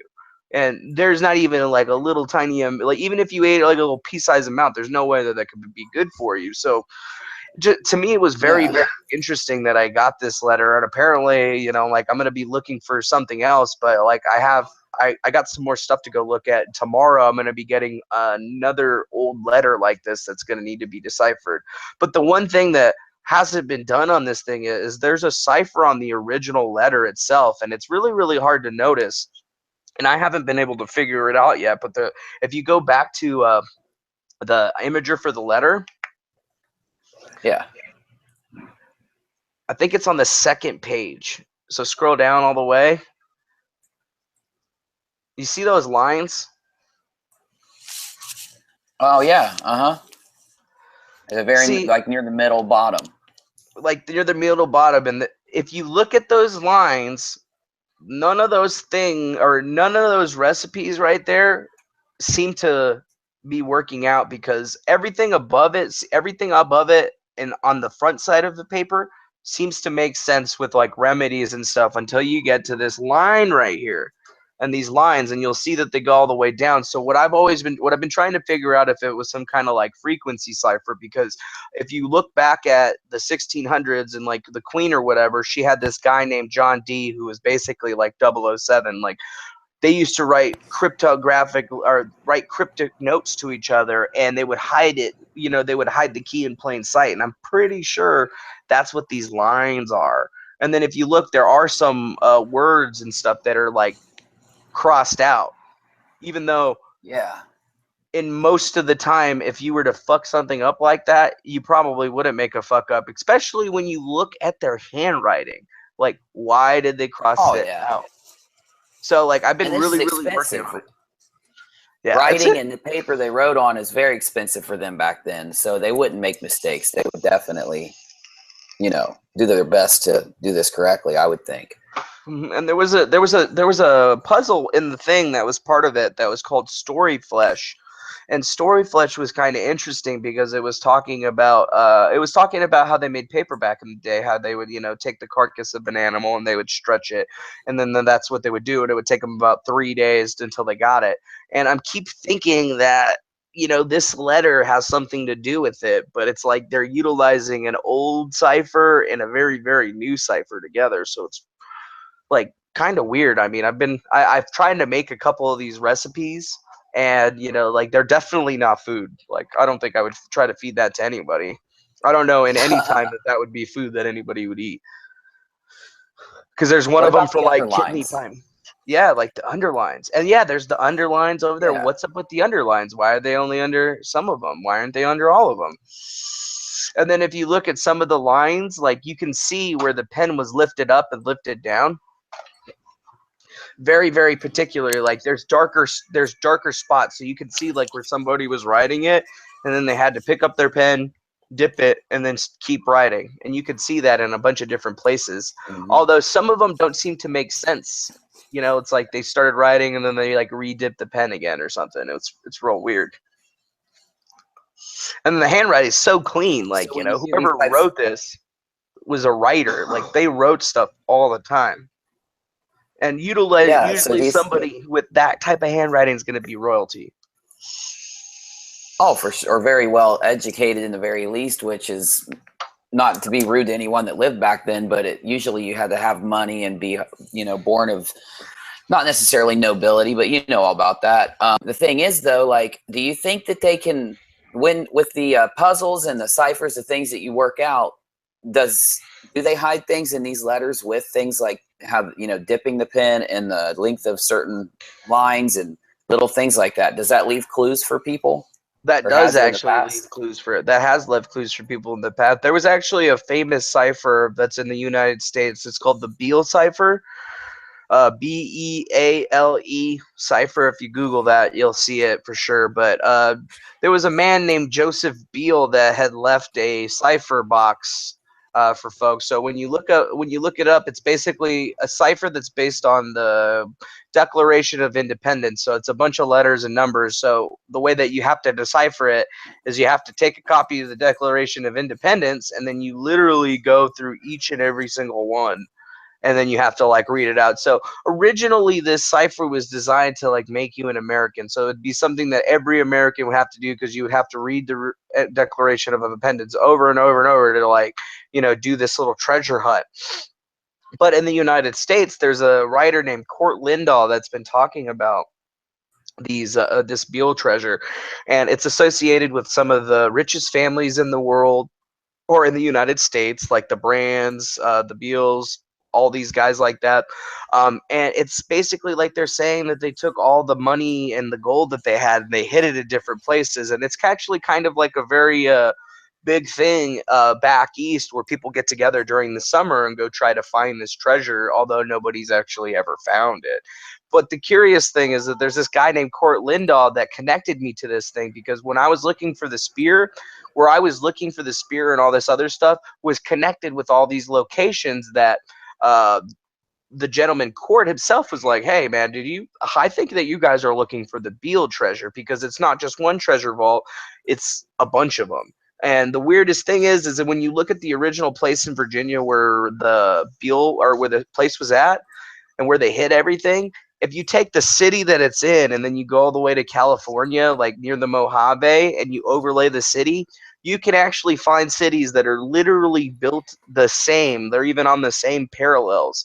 So like a lot of folks think that, there's a bunch of stuff that's hidden all over the place. And if you look at San Francisco, or, a little bit farther down next to San Luis Obispo, apparently there's a big connection there. So I'm going to be having Court Lindahl on my show like here pretty soon. But like we've been talking about this whole thing because like apparently there's going to be a lot more stuff to find on the Cicada puzzles. They're saying that there's going to be 7 things to find, because 7s are sacred, and they're supposed to be all over the supposed to be in the United States and all over the world. Well, as I remember, they started out with the Vault 7 drop, didn't they? Yeah, they started out with the Vault 7. Well, actually, they started out this year same day that they always did, but they left it at 7s are sacred, and then like they kept doing it, and then like maybe 3 days before the Vault 7 drop came out, they had posted something that was basically that was like connected to it. And then it wasn't until like a few drops that we like really confirmed it, because it's like every time that they would be doing a new shit, all of a sudden we got a new thing going on. It's like crazy. Like when they did the sonic screwdriver, like they sent us an email about it before it came out, and then it came out, and then like when right before WikiLeaks had dropped the files for like the assassin shit, the Windows computer hacking tools, like they had made, or like not even, maybe 5 hours before that was released, they had made a reference to it, telling you to secure your shit. So it's like, these guys seem to really, really know what the hell's going on with a lot of different things. I mean, I hate to say guys, because I know this is fascinating. I want to look into it. I mean, I tell everybody to look into it, because they've not only given us information about, like leading us into Seth Rifts. They're like really teaching us almost the secret history of the world in the sense, because like they're teaching us about Zoroaster and Persia, what happened before, Xerxes went off on his rampage trying to take everything over. I mean, really, history has been maimed in many ways, and a lot of the things that a lot of people understand and believe today are not actually what's going on. It's like that old adage, history is for the winners, the losers are struck from history. And I think that that's one thing, because most people don't even realize is that, Persia, where Persia was, like the Persian Empire was vast, and it stretched from Egypt all the way into what's it called, Central Asia, and they owned everything. Mm-hmm. And it was like that for thousands of years. Like, it's not something new. Like, they were in control. Alexander the Great, Kingdom of Macedonia, that was Persia. Like, still Persians, all Persian kings, all in succession. Yet, for some reason, they try to break them up, and then they're telling you that Sumeria and Egypt aren't connected. But if you look at the Sumerian records, they clearly state that they were in control of Egypt at that time. So, like, when you look at Ra and all the gods and stuff, like, they're just depictions of the same people that they were already worshiping for thousands of years. They just changed it ever so slightly. So, like, when you look at the Sphinx itself, everybody knows that the Sphinx's face has changed. But if you've asked yourself, what did it look like before? Go look at a picture of, not Nag Hammadi, go look at a picture of Enki, or one of the depictions of Enki where he looks like he's got a mane and he's got a beard. Or look at Sumerian gods. It's with an E. So, like, Enki. I realized that after I typed it. Yeah. So you got Enki and Enlil and Anu. So if you look at Enki, Enlil, and Anu, look at their heads. It looks like their hats almost look like manes in a sense. And the reality is because there you go. If you pick on the yellow second line, third picture, that one. That's what the Sphinx looked like when it was originally there.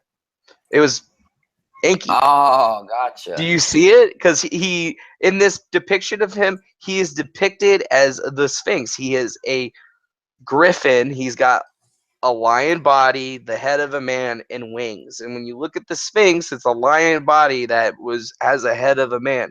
This is what the Sphinx looked like before it was taken out, or chiseled down because of who the hell was it? I don't even remember right now. But like, that's one thing that I think a lot of people we've actually talked a lot about Enki. And they talk about Enki being the geneticist that seeded the human race because they were intermixing with folks. And if you look at the history, the flood myth itself really kind of like does sync it up for a lot of people, because after the flood, that entire valley would have been flooded for quite some time. And then once the water started receding, the pyramids would have been underwater, and they would have been sticking out of the water at that time, and then that really accounts for all that water erosion that we see around all three of the pyramids, because like at one point all that shit was underwater, and it was a very, very long time ago. And we even know in Noah's Ark, Egypt existed in the Old Testament. Like, that's Old Testament Egypt, so we know that it was there. But if you look in the Old Testament and then you start taking the legends of Mu and Lemuria and you start connecting the dots, you start to see that, oh my gosh, like, there has been, basically a whole swath of history that has been cut down to kind of just make it easier to control people, because there's evidence all over the place that ancient peoples like the Sumerians, the Egyptians, like, they had the power to fly and they could probably get here.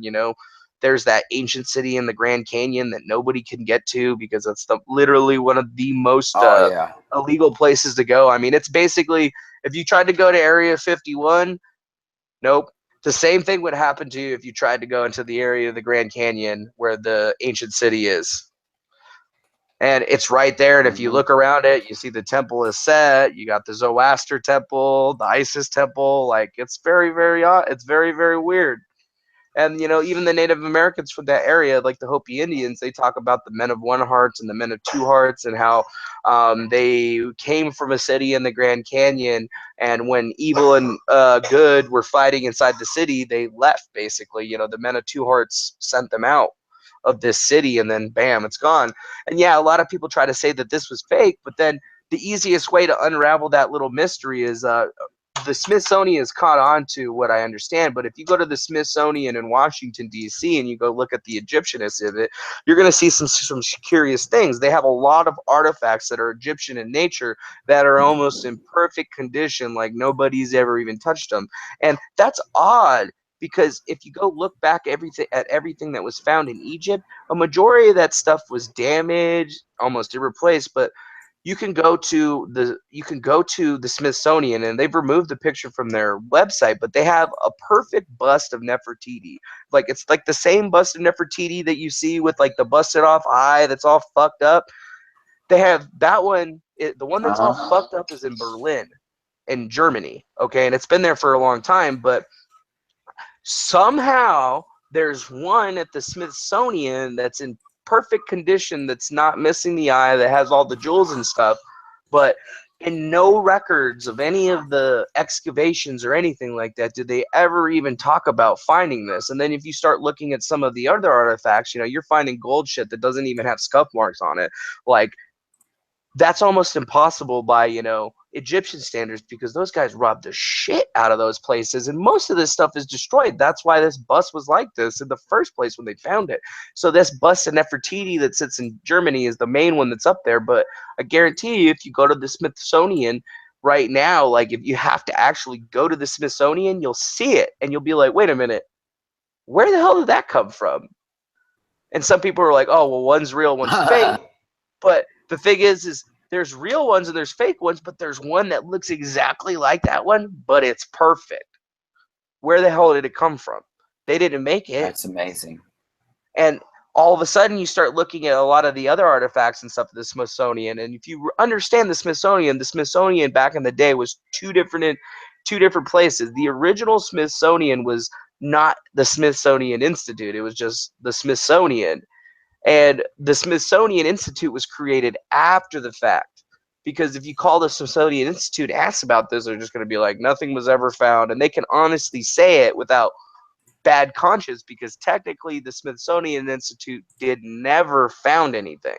Yet we have information that shows us that it's been there. And, like, why the hell is why the hell was Theodore Roosevelt there for so freaking long for his presidency? He spent more time out in the Grand Canyon looking at shit than he did actually being president. And they set up a camp out there that got covered up, and they built a hotel on it called Phantom Ranch, and it's like the closest place that you can go to get to the cave. And if you're at Phantom Ranch, they all tell you, yeah, you can go anywhere you want that way, you can go anywhere you want that way, but if you go that way, you're going to get arrested and nobody's ever going to see you ever again.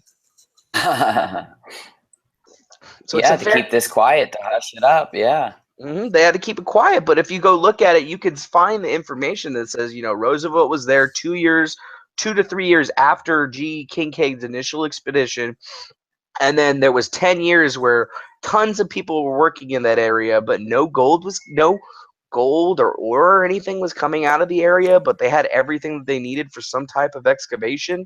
And then all of a sudden, they paid to get this hotel built, and then they made the thing the very first national park, where nobody can go in there and nobody can ever build anything. And who did it? Teddy Roosevelt. And why? It's like that movie Transformers. And Transformers, they talk about how they built, the dam to hide the cube. Well, they built the hotel to hide the way, to hide this city, because you build the hotel, everybody's going to go to that place. Nobody's ever going to go off any farther. And there's a picture right there too of, like, you could see it right there in the very middle of the screen, all these old people sitting, and then you could see the Isis temple. So literally that's the view from Phantom Ranch where you can see it. So you can see the whole area of where the city would be, but you can't go that way. Go that way, you'll get arrested, or they'll find you. Like, I've known people that have tried to get over there, or have tried to go over there too, and it's pretty much, like, they'll send choppers and shit after you, and they will come get you. And they try to say that it's because it's for your safety, because you're gonna hurt yourself because it's really dangerous. But I don't know. Yeah, they're hiding something. We've done this city before in a couple videos and in a couple live streams, and it's one of those stories that fascinates me the most because the original man that went there, you know, he was what I think they said that he told the Smithsonian, or he was originally working with the Smithsonian, and then they completely denied that they ever worked with the guy. Is that true about that? Yeah, happening? that's true.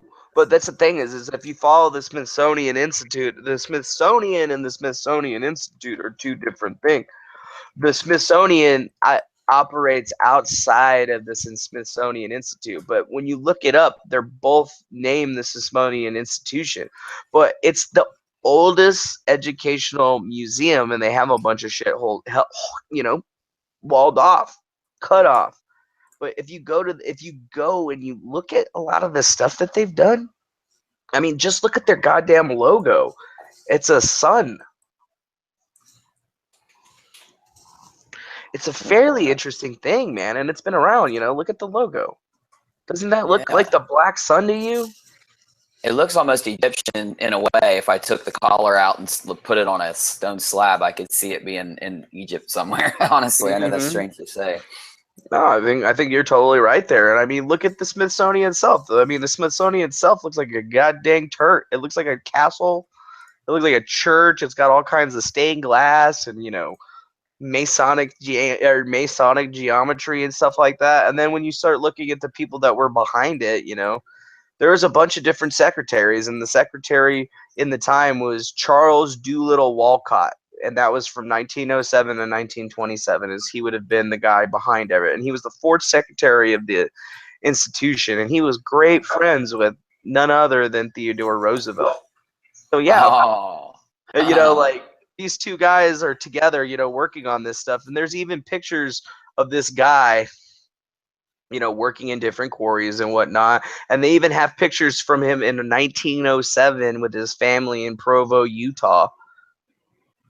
So it's like, wait a minute. And this guy was a miner. He did all kinds of different stuff. And I mean, he's part of the families that are known to be, you know, like the main big family. So like a lot of people talk Illuminati, like if you had an Illuminati in America, like the original 13 families that existed here, like those people would be the Brands, the Glendales, like a bunch of those guys like that. The Beals.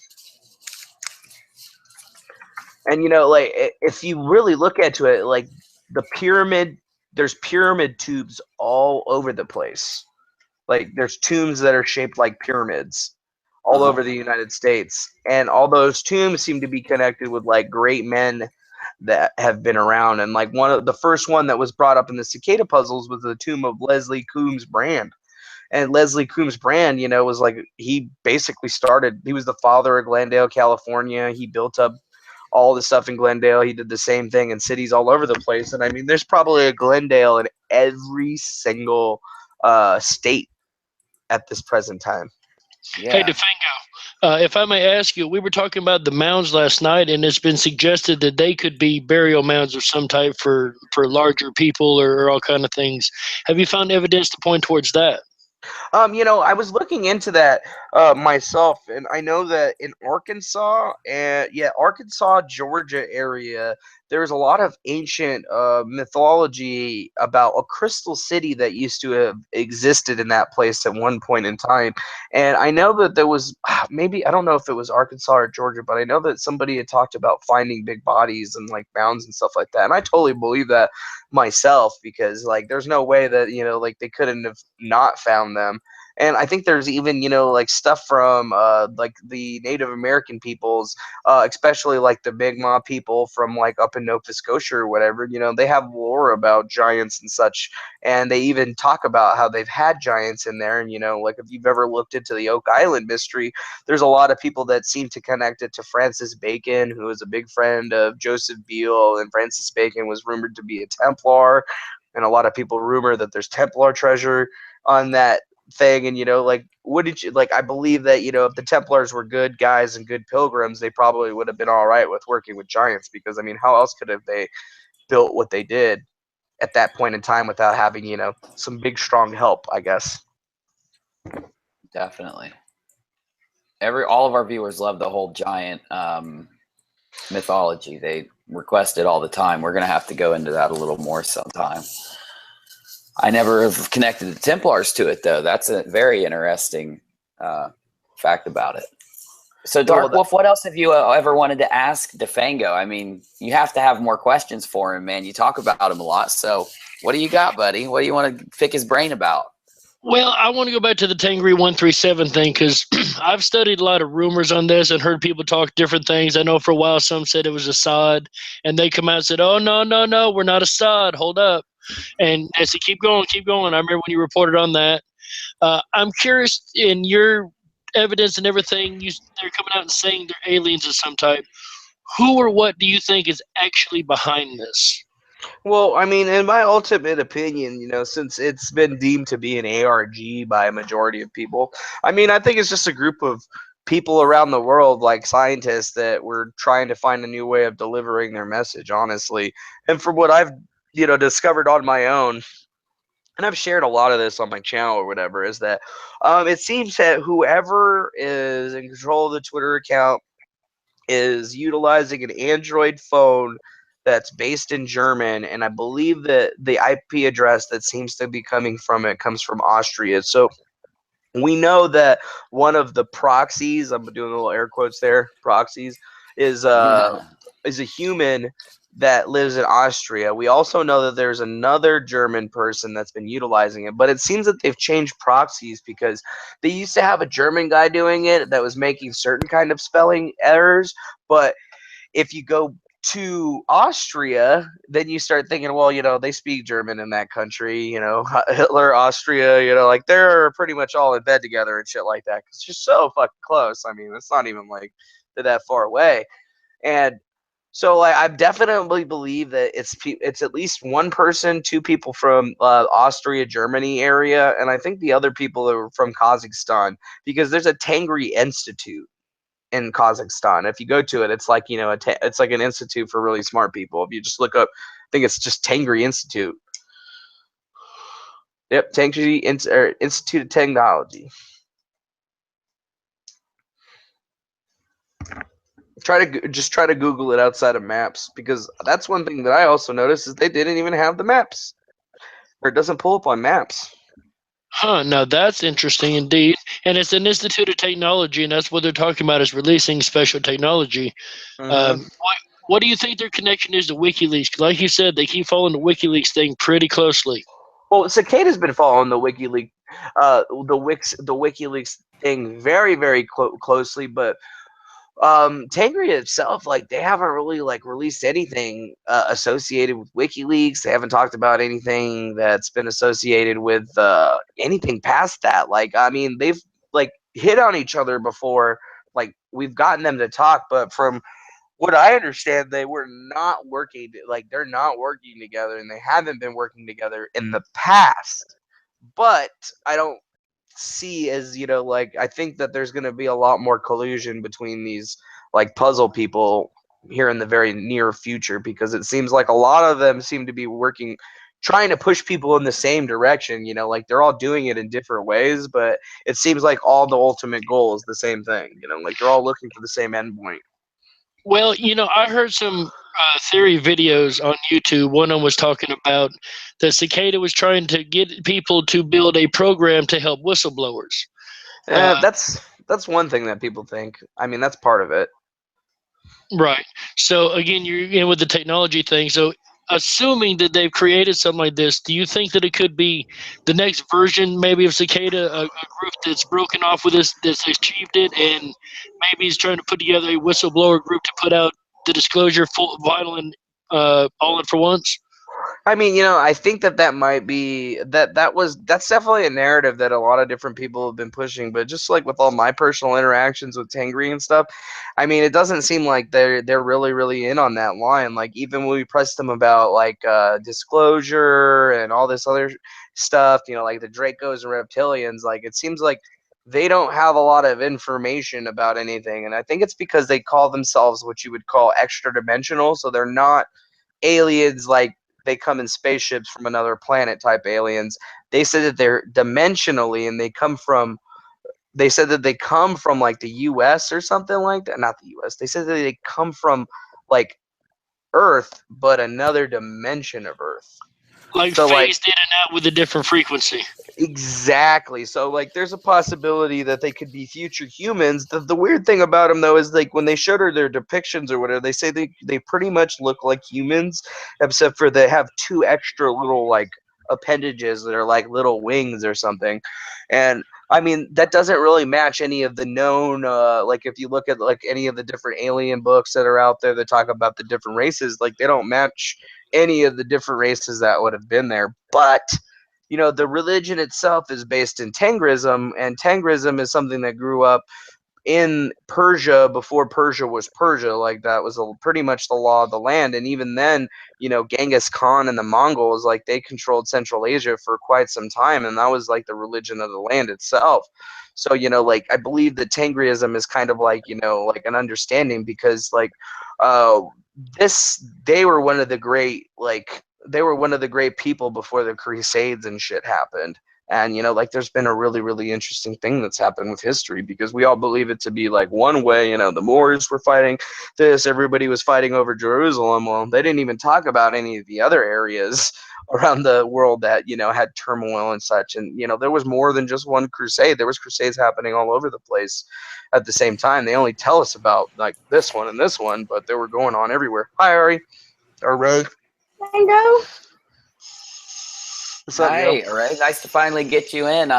Yeah, Defango, Array is one who's facilitated all of this. I thought it'd be appropriate to get her in and let you guys talk for a second too, or if she wants to ask you something on air, Array, if you think there's... I wanted to apologize to her. No. Actually, I'm sorry about all that trolling shit that happened this morning.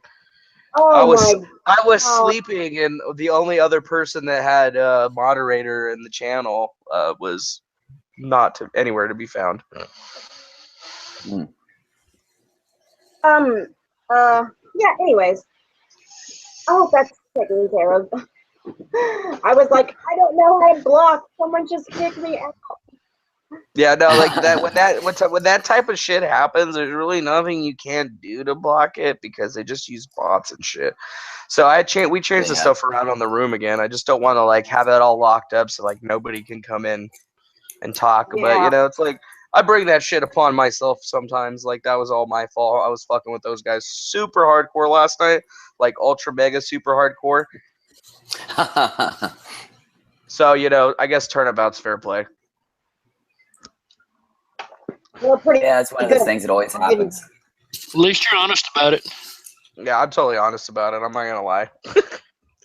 Although, I feel like there's some weird shit going on right now. You know, 2 days I know there's the Grundle people that are telling me that nothing's gonna happen and I'm just gonna be ousted. There's other people that are like, oh my god, the world's gonna explode or something, and I'm just like, yo, I think that there's just gonna be another puzzle, guys. Like, we just Yeah, we just got puzzles. another puzzle. Is my mic bad? I'm excited. I sound bad. Oh, we can hear you. There's just a small delay, so... You know, everybody out there, if you hear us talk over each other sometimes, it's just because it's hard when you get a few people in and there's a delay. So, yeah, well, we'll get past it, though.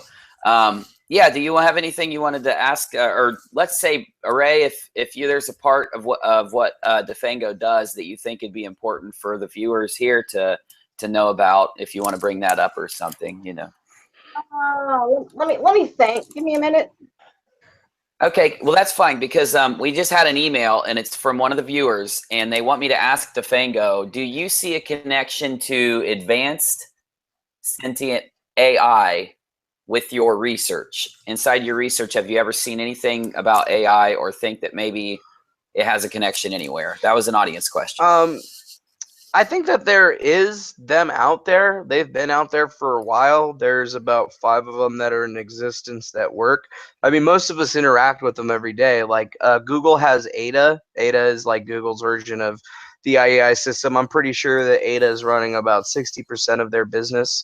There's the Apple version of it, which is Siri, which really sucks balls. And then there's some bigger ones. So there is AI out there, but it's not like AI that isn't the same thing. The biggest issue that I think the biggest disconnect that people have with the artificial intelligence thing is like we literally only barely found out how to make artificial intelligence learn by itself about 3 or 4 months ago. Defango, do you think that Tengri is some kind of AI at all? No, I don't think they're an AI at all. It's definitely people, but they don't have like what they're doing isn't difficult enough to have a need for an AI. Like none of the math or everything. Like there's That's kind of what I'm thinking as well. There's like perfect ways to understand it. Like there's perfectly good explanations for everything that they did. Except for, I think that a lot of people got stuck on the wrong things because I was only just asking for somebody to explain it because I couldn't really explain how it was done because I'm not a mathematician. I just do math. Oh, I might disagree with you on that. I think you're pretty damn good at math. Oh, I mean, I'm pretty good at math, but I'm no mathematician. That's for sure. If you start showing me a bunch of symbols and shit, I'm gonna be like, "What's this for?" Yeah, I want to know though, like, I know you kind of talked about the beginning of your research, but what made you, let's just say, what got you into this? You know, was it something specific with like what you do in your free time, or have you always been interested in these types of puzzles, or was it something about ancient history? What was the one thing that brought you into this research? Is what I mean, when I was a kid, I used to do special classes. Like, I thought I was retarded for a long time. I'm just going to put that out there.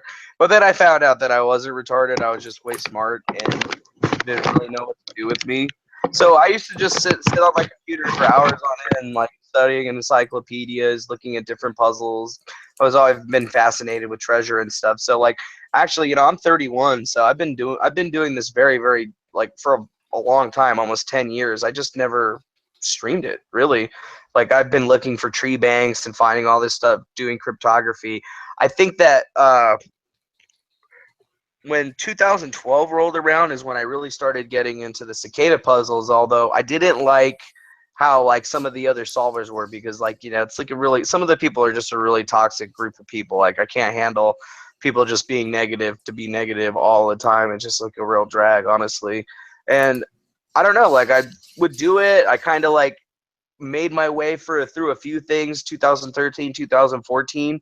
And once Liber Primus came out, I mean, I was just kind of like, you know what, F this. This is bullshit. You know, like this is just like this is a mind trap. You know, that's the way I look at it.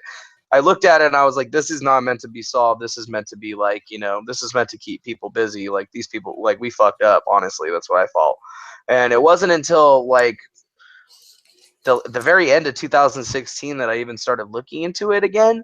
But even then, I was just kind of like, whatever. I mean, it was just literally one day I was drinking a beer in front of my computer and I was kind of bored and I was just like, you know what? Let's try to do that Tengri puzzle, you know? And I started doing it, and after I bitch slapped it, it took me not very, very long to get it done at all. And after that, I was just like, you know, okay, you know, I'm going to go, you know, try to do this Cicada thing. So I just spent a bunch of time on it. And I got a group of people to start working with me. We worked together on it, you know, like it's been pretty interesting, honestly, because like I think the people that have come up around me that have like been helping me out, you know, like a lot of them don't want to put their names out there. They don't want to be known and associated for solving this stuff. And they saw me as being a person that could help them out, because I'm not taking the credit for this stuff. I only take credit for what I've done. And if I didn't do it, that's the first thing I say. I'd be like, yo, so-and-so, blah, blah, blah, did this. I mean, I can't show, if they don't want me to show a picture of them or get on camera, there's not much I can do about that. But I mean, it's always been, you know, a collective thing. I just, you know, I guess I'm the only one with the time and the equipment to sit around here doing this all the time. I mean, or at least focused on that. I feel you. Definitely. I'm in that situation too, and I like that, man, because you wanted to kind of do it, but not focus on any of the negativity that other people had, and that's great. Also, Darkwolf Array, you guys can unmute whenever you want. I only muted because there was a lot of background noise, so press that button and unmute anytime you want to. No issues. But yeah, go ahead, man. I didn't mean to interrupt you, though. Oh, you're all good, dude. I mean, Tengri is really what brought me back into it. And I mean, when I got to the page 23 translation, and when I was sitting there reading them, I was just like, fuck. You know, like it really did follow along a lot of things that I've understood, you know, like because I started off being a Roman Catholic, and then after shit happened with that, I decided to explore everything, you know, like I didn't, you know, no questions or qualms. And I used to get people to be like, oh, well, Jesus wouldn't want you to do this.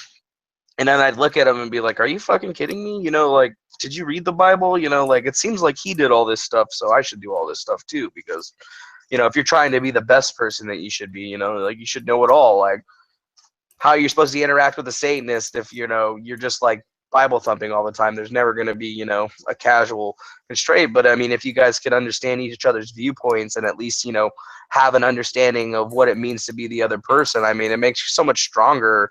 And, I mean, that's what I've always tried to explore for. You know, like I believe in all the shit, honestly. I feel like, you know, in an infinite universe where nothing is possible, everything is probable. So they're all probably right, and they all probably exist in some way, shape, and form. I think it's up to you to decide whether you're going to allow the existence to affect your own perception of reality.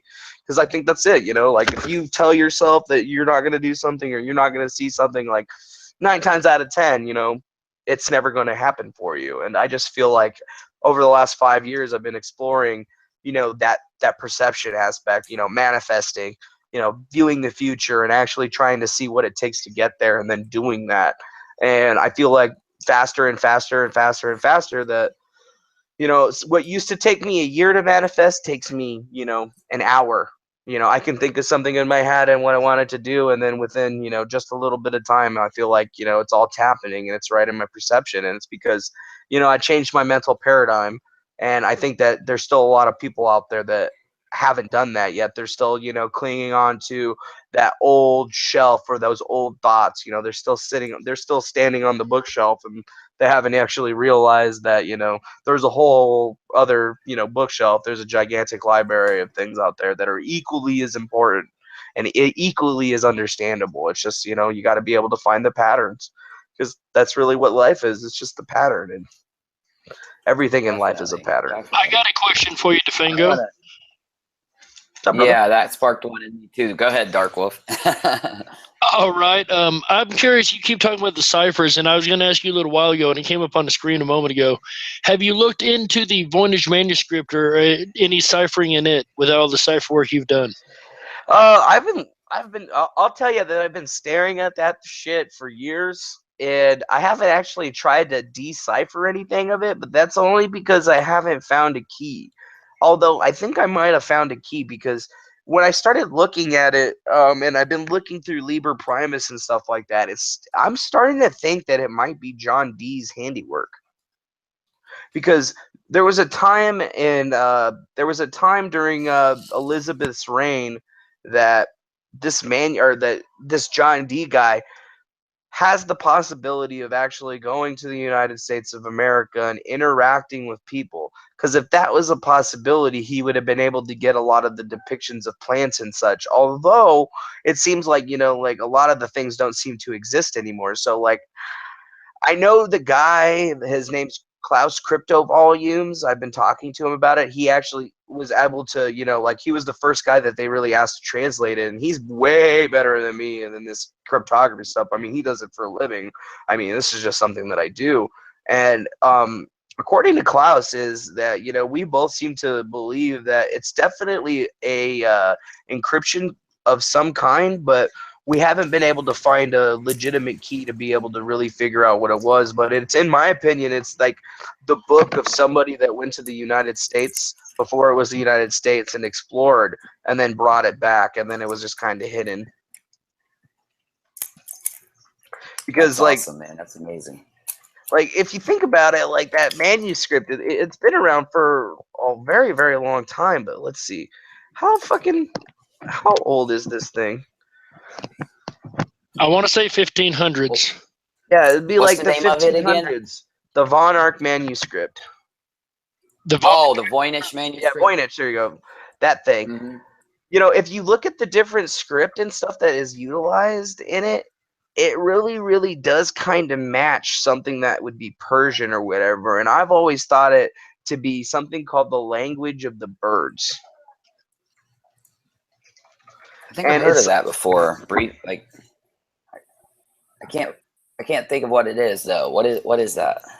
Okay, so it's it was, some people believe that it was a whistled language, but they call it bird language because it seems to be like, you know, you'd be able to whistle. That's how the birds got. But the language of the birds, or the green language, or the language of the gods, seems to embrace Kabbalah, astrology, alchemy, the tarot, and a bunch of different other things. But it seems to be very similar to the Jewish script and writing. But I think that the point is behind the different writings or whatever, it's meant to be like a three-dimensional type script, because it's very similar to this code that was found in medieval France that was attributed to the troubadours, and it was connected with the tarot cards and the symbolism that you see on a lot of the different tarot cards, because there is script. And the closest thing that I've been able to ever find that looks very similar to, you know, the VOYNICH manuscripts actual writings seems to be like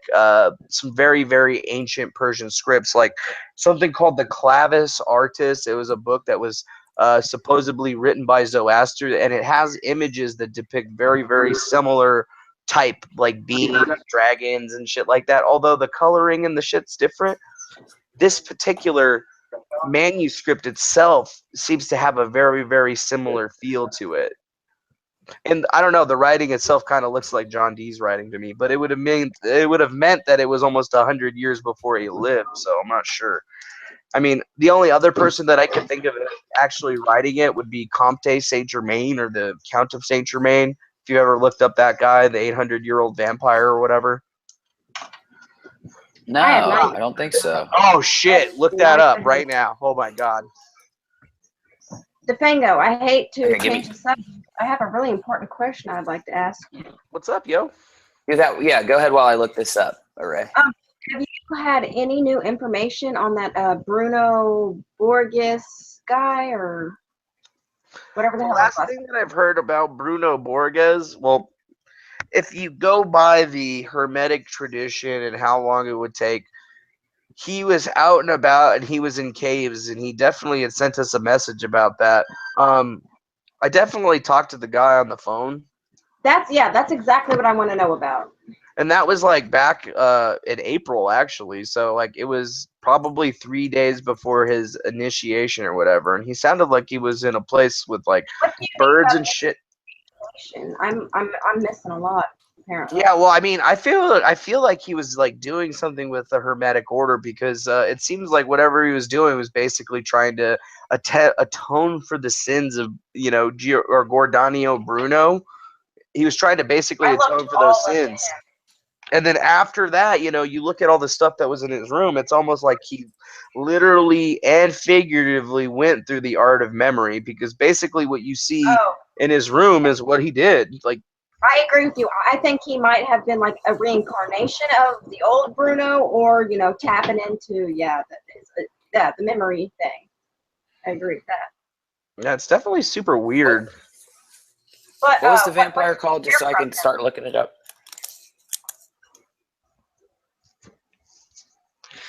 Gods, demigods. Oh, Zachariah Sitchin, love that guy. Hey, Defango, what was the name of the vampire? Comte Saint Germain, or Saint Germain, Count Saint Germain. Like the liquor. Mm-hmm. And then, you know, Germain, German. He's a white guy. But Comte Saint Germain, like, they say that he died in the 1700s. But they talk about this guy, you know, Comte Saint Germain, and he has a painting by Thomas Nichols. But there's a lot of like esoteric people that talk about this, you know, guy that's basically like Dracula, like really weird. Oh shit! Pretty awesome. There you go. I got to go and read about this. Yeah, this is something I've never heard. I not that often find one like that. Yeah, and you know, Saint Germain was in a lot of he's in a bunch of different lore or whatever. Like if you ever played Castlevania, he was the mysterious time traveler in the Curse of Darkness who seems to have infinite knowledge, and he had the ability to shift himself in the time and space or whatever. But every time that I've looked up, you know, this particular individual, he seems to be within a lot of different stuff. And if you go to that site, Bibliocapades, they talk about Saint Germain a lot and how he used to be Francis II of Transylvania, and how, you know, the story of Dracula actually goes about this guy. So he's been living, or he's been alive since, I think it says, sometime in the 1600s, and he'd be still alive today. It's an interesting one. Crazy. For sure. That's fun though. That would be awesome to do a show on that too. I mean, and you know, like he's got connections to the Rosicrucian order. He's got connections to that. You know, they believe that he was an alchemist, and he actually was the guy that discovered, you know, the secret of life itself. Because, you know, they called him a vampire because a lot of people don't seem to understand now. The Philosopher's Stone or whatever. There was an anime that happened a while back called Full Metal Alchemist. Has anybody ever watched that? Uh-huh. And now, I don't want to, you know, spoiler alert for people that haven't watched it, but in the Full Metal Alchemist, they're looking to create a Philosopher's Stone. And what we found out in Harry Potter and all these other things is that the Philosopher's Stone is made out of people, or blood, the blood of people. Oh. So, and then Saint Germain would have been the guy that found the secret to eternal life. Now, the Philosopher's Stone, if it's not actually a stone or it's blood, that kind of makes sense that, you know, Count Saint Germain, the immortal count that's from Transylvania, would actually be Dracula.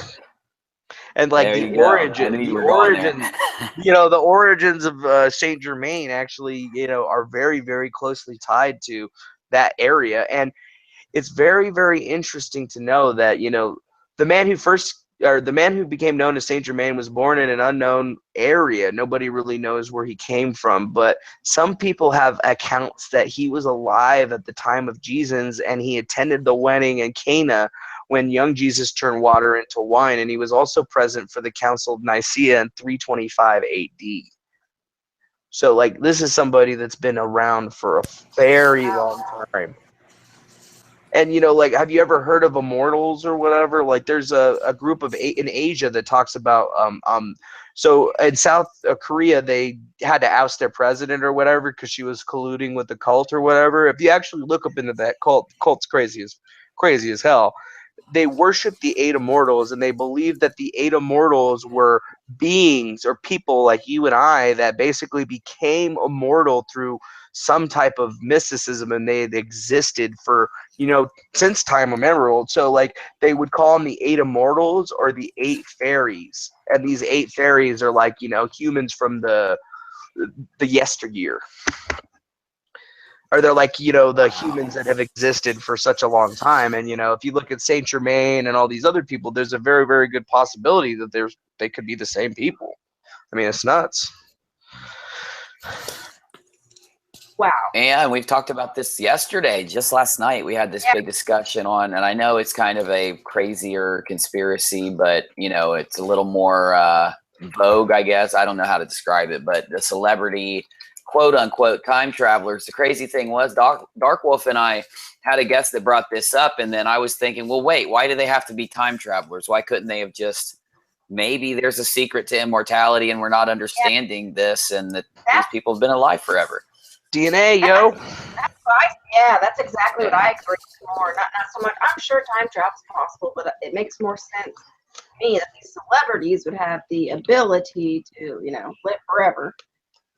Well, yeah, I mean, if you were around at the old time, you got money, you could stay for. Yeah, and if you got the Philosopher's Stone or the Blood of Life, you know, think about it. A lot of people have talked about, you know, you look like your ancestors or whatever. There's actually a genetic component to that because, like, people do repeat. Everybody's got a doppelganger walking around the world. I think one of the biggest lies told to humanity is that, you know, DNA, you know, your DNA makes you unique, but that's actually, you know, that's a farce in the understanding of it, because really there's less than 1% of you that makes you you. There's more you that's the same as everybody else in the entire world than there is that is different. And like shit, you know, if you really break it down to brass tacks, like the way that you process sugar is the same genetic way that a tree processes sugar. The same way that you make yourself hard is the same way that a rock is hard, because rock has DNA too. It just doesn't have the same kind that we do, but it does have a genetic, or it does have a genetic encoding. And I think that's one thing that, you know, people don't talk about, or that's one thing that's like taboo. Rocks, you know, inanimate objects don't have DNA. Well, if they didn't, how did they get structured? Because if we I see know, what you you're know, saying, in definitely. our holographic universe that we live in, you know, like everything's made out of hydrogen, even DNA. That's one of the main proponents of it. And hydrogen, or DNA, is the sorting and calculation of hydrogen. So it's like, without hydrogen, you couldn't have DNA, period. Like if there was no hydrogen in the universe, life as we know it could not exist, period. Hell, there probably wouldn't be anything else there. I think that goes back to the whole Tengri thing with the 137. You know, how come we can only have 137 different types of atoms? I mean, sure, there's like a bunch of little like half atoms or whatever in between them, but we can't go any higher than 137, and we haven't even made it there yet. And some folks don't even think that we would ever. Yeah, dude. Well, see, with this thing with these time traveler guys, they're not just time travelers. It's DNA. It's associated with your DNA.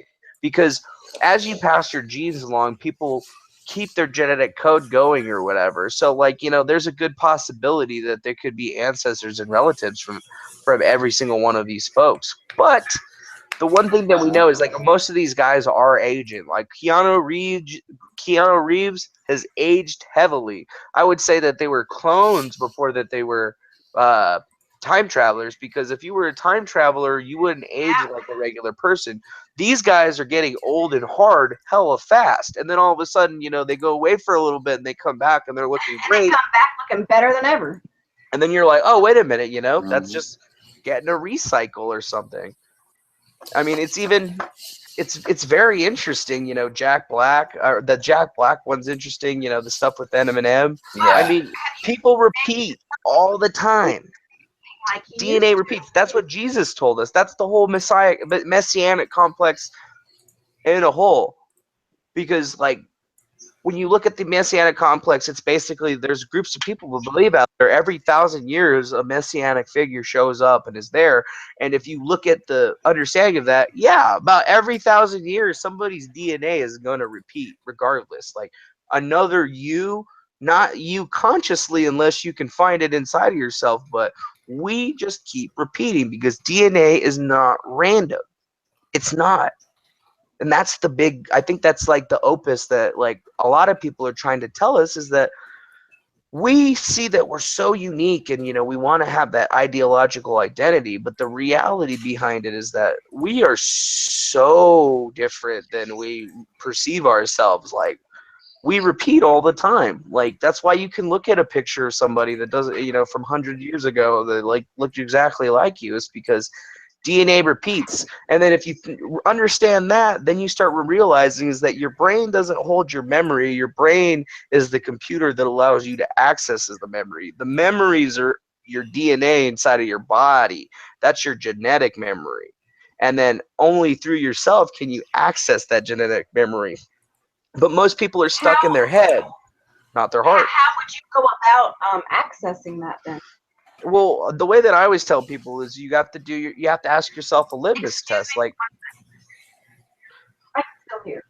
ask yourself, do you think with your brain or do you think with your heart? Either any of you guys, go ahead and answer the question. I would assume the brain, but I know the Egyptians said that you thought with your heart. I know that's one thing they always talked about. Mm-hmm. Well, there's a reason for it. So, you know, your heart has the same axons, dendrons, and neurons that your brain does. So those same abilities and thoughts, that those things that allow you to have thoughts and memories in your brain exist in your heart. And then, like, I was in a coma for a while, so I know this a lot more intimately than other people. But you know what? You can knock out somebody's brain. Like, you can knock somebody out and they'll still stay alive, because that's the trick. Your heart is what keeps you alive. That's what keeps your blood flowing. So if your head goes out, and if your head just went out and then all of a sudden your entire body shut down, that would be a really inefficient, terrible system. It would basically be like turning the power off on your computer. You know, like, not very good if it's created by intelligent design. That's not how you would have built it. Your heart is actually the main part of you. That's where you actually think. So, you know, when you love somebody, you feel it in your heart. You know, when you make a connection with somebody, you know, photonically, it can be described as a quantum entanglement. So, like, say you meet somebody and you really like them and you become friends, you know, that friendship entangles one particle inside of you with one particle in. So there's a photon in you, so you're connected. And then think about your family. Let's say you've ever lost a family member, died. Have you ever felt it in your heart, or have you ever felt it in some place in your body?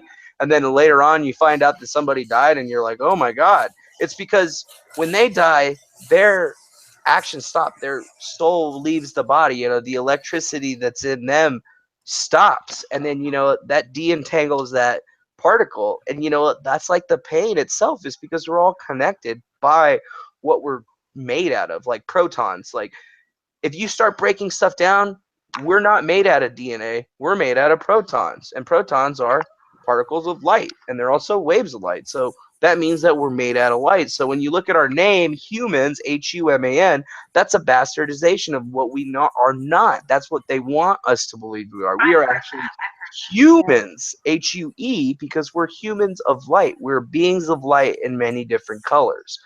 You know, like, oh, damn. We are light. Like, our DNA and everything that's about us is telling us that we're made out of, like, structure, and we have physicality and whatnot. But my name ain't Sunshine for nothing, man. Exactly, it's because that's right. You know those moments when somebody says something and you feel your brain just explode and all the light bulbs come on? That's what that just did for me. The Hue, Hue, human. Yeah, my head me just too. popped. My mind is melting right now. Well, I just activated you, homie. Like, that's you, man. Like, that's what they do to you. That's what they do to you. Once they tell you they tell you what you are. They tell you how to be. They tell you how they want you to act.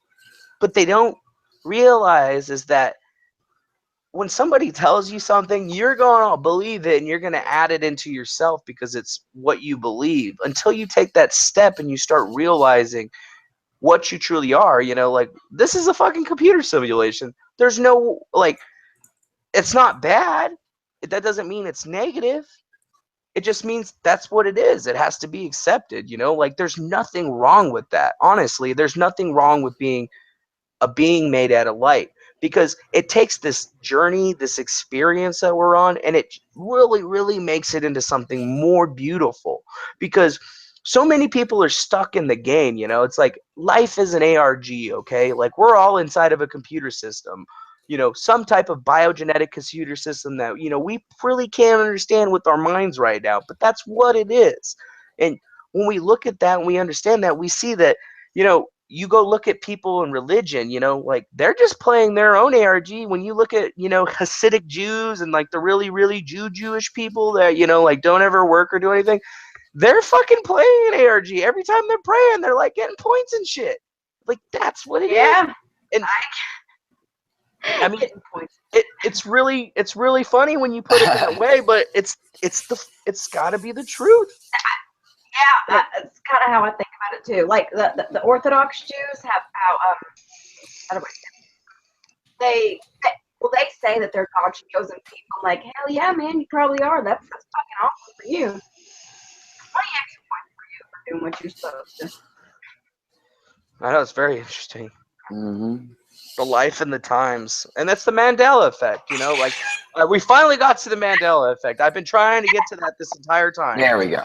So now the Mandela, because our viewers have been asking, how does any of the bullshit that we've been talking about for the last, I don't even know, add into the Mandela effect? Well, it actually does very well, because The Mandela effect has always been existed in time because the Mandela effect is wholly and truly based on the perception of the individual. We all have individual perceptions that allow us to perceive the reality around us. And once we realize is that we're a being of light and our light helps create the reality because we all work together co-creating our reality, you start to see that, wait a minute.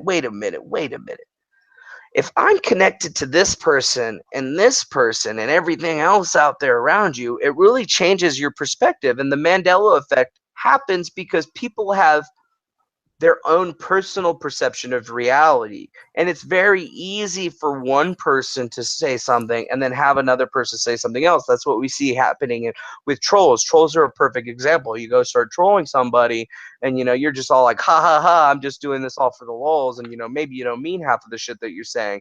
But the thing is, it's the perception that is everything about that act, because the other person or that's on the receiving end of that is not going to see your perception of what you're doing.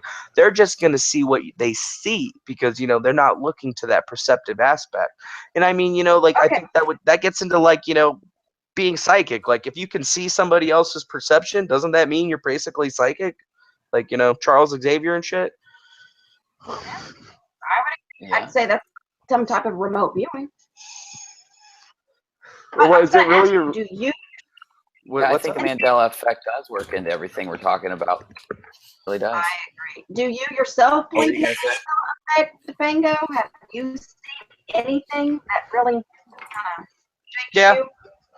Although I investigated it a lot, and the one of them that really blew me, or there's two of them that blew me away because I have a what's it called, an old VHS tape at my mom's house of. I remember you not being too on board with it.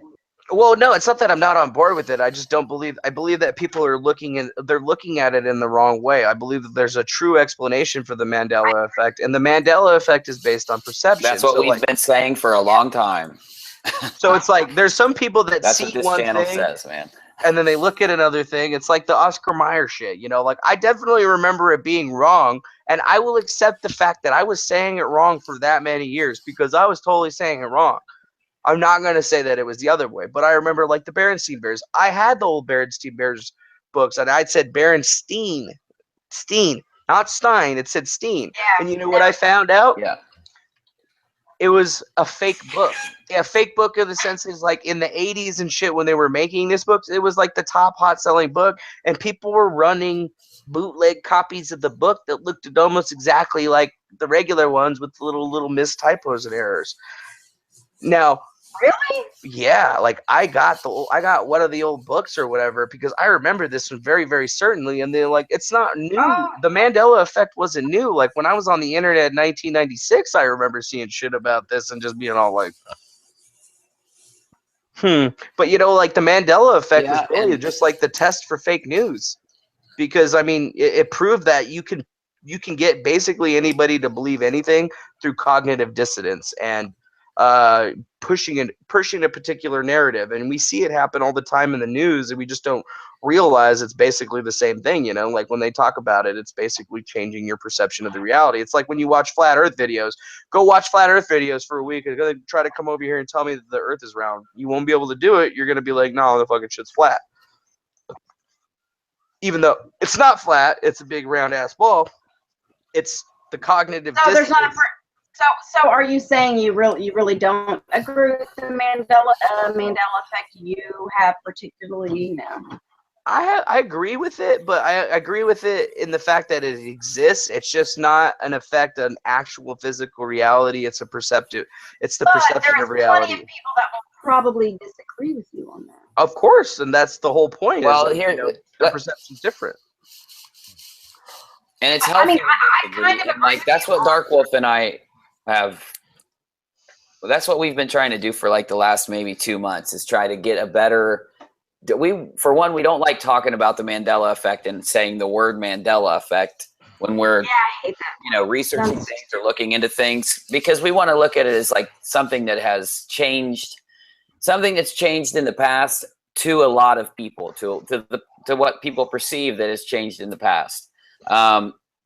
you know, we've come out. I said the same thing, and I've been saying the same thing you said for the last couple months that I've talked on it, and it's that there were maybe one or two that like get me really hardcore, like to just down to my soul. They're just like hardcore affecting me. But you know, the whole majority of the rest of them, I can't go in and watch videos where guys are like, "Is this a Mandela effect? Is that one? Is this one?" I realized really early on, like, you know, that's not going to get us anywhere.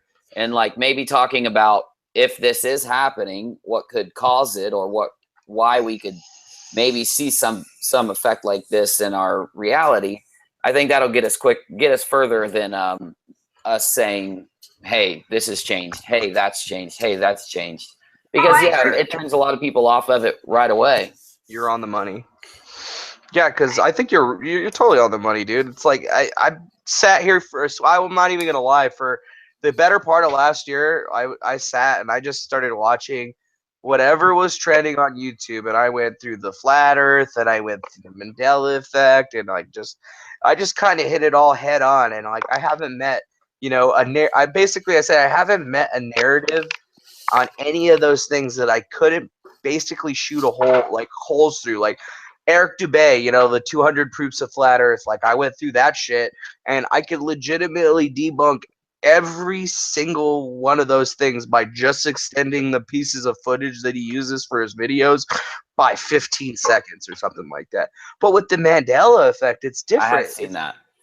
Because people are like, wait a minute, you know, like it's like one of the best kinds of psyops that is available to people, because it really leaves you open to what you call like somebody to manipulate your perception. And, you know, if you believe that perception's able to be manipulated, you know, as long as you have some magnets and some really, really strong UHF fields like we do in over the entire world, you know, if a person isn't aware of the abilities that they have to receive these types of signals, they'll never be aware that they've been receiving those types of signals and be in control. And it's like, you know, your entire life, since you've been born, you've been bombarded with ultra high frequency radiation from cell towers, from TV antennas all over this place. And it's so strong now. Those things resonate so much now that they literally have created a new, like, I don't know, like resonant sphere around the globe. Like, and they were just talking about it in the news. Yeah, I saw that. I was fucking shocked that they said anything crazy like that.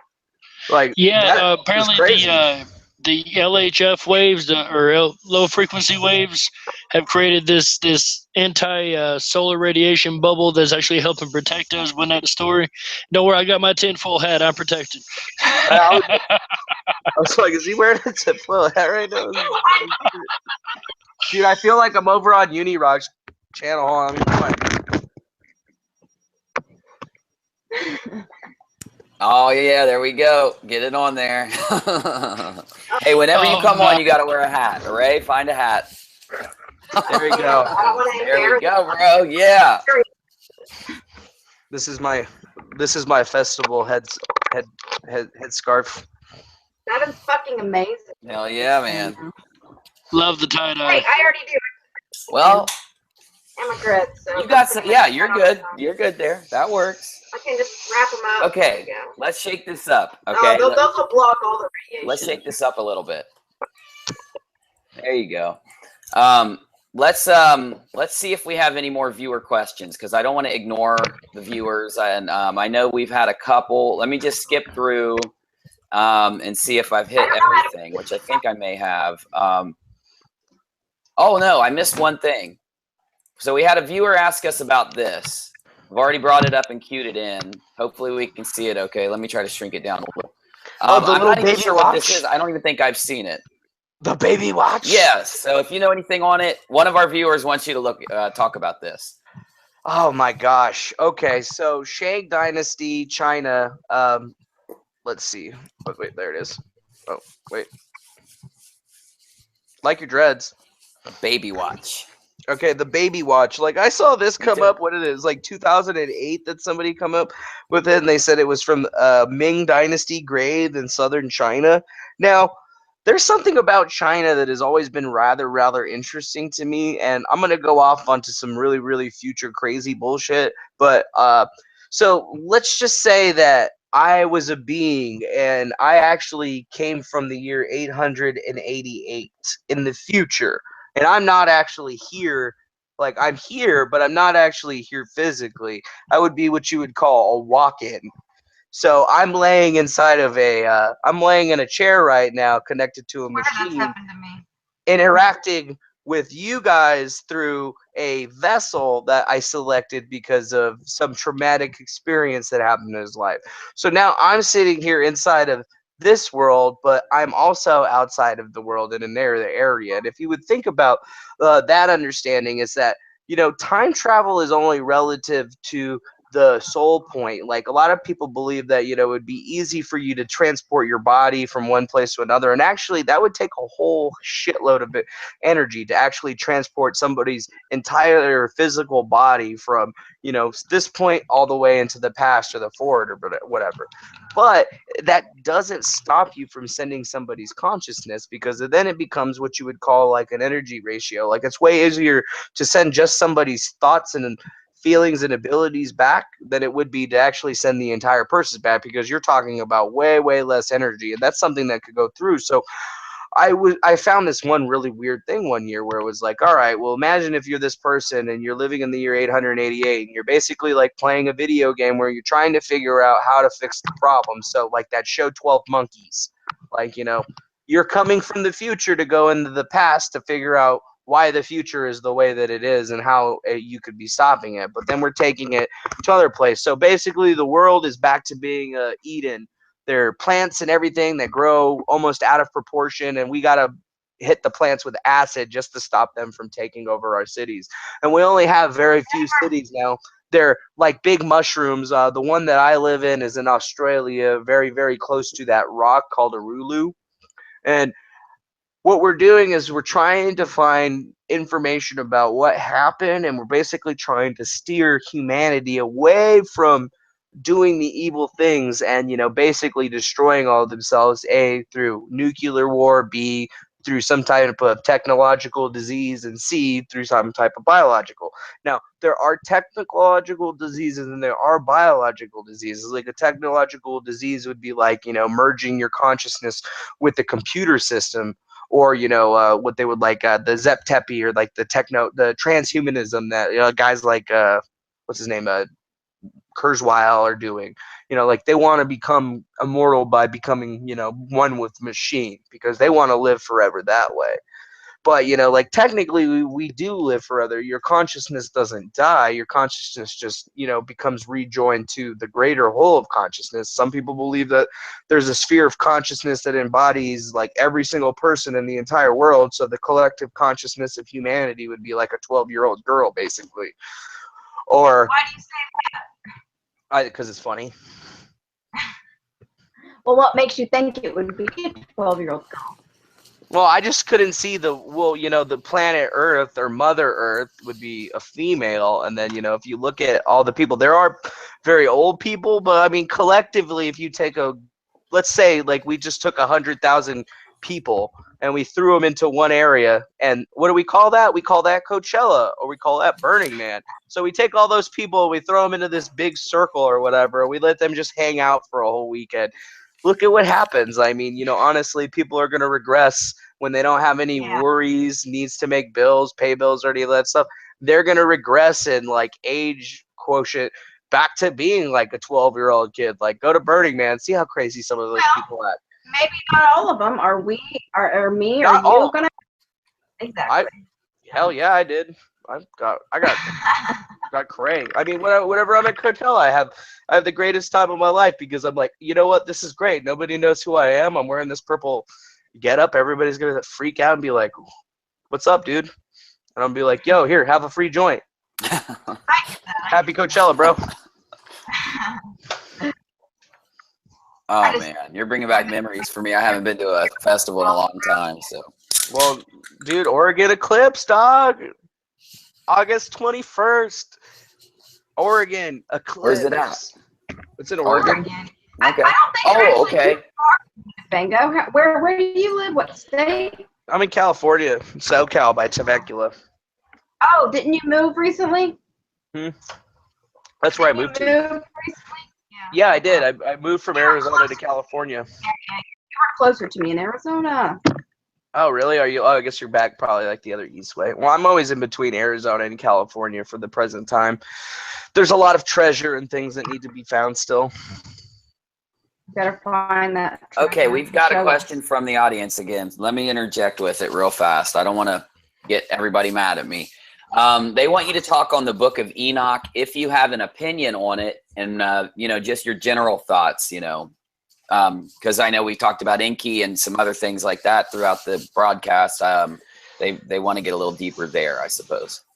Ooh, the Book of Enoch. Okay, so allegedly ascribed by what's his name? Big ass boat. Ark. Noah. Noah's supposed to be Noah's dad. Noah, yeah. It's not biblical canon when associated to the Jewish faith, but somehow it made its way into Christianity by way of, what do you call that play? The Council of Nicaea, which was a group of Jewish people and non-Jewish people, I might add, that were writing the Bible for everyone. I'm just gonna leave that one there. It seems fairly very interesting to me when like the book itself kind of like connects to the Watchers or whatever. But like whenever I heard about the Watchers, it always makes me think of the Watchtower and the Jehovah's Witnesses or whatever.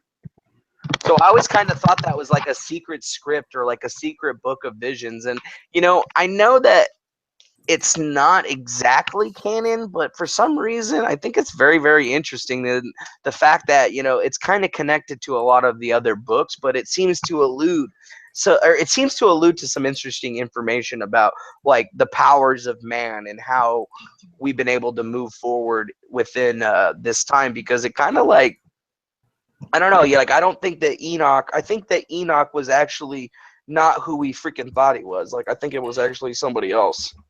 And they changed the name to Enoch for reasons that are still yet to be born in the alchemy of time. That makes any sense. All right. Oh, no, I followed you.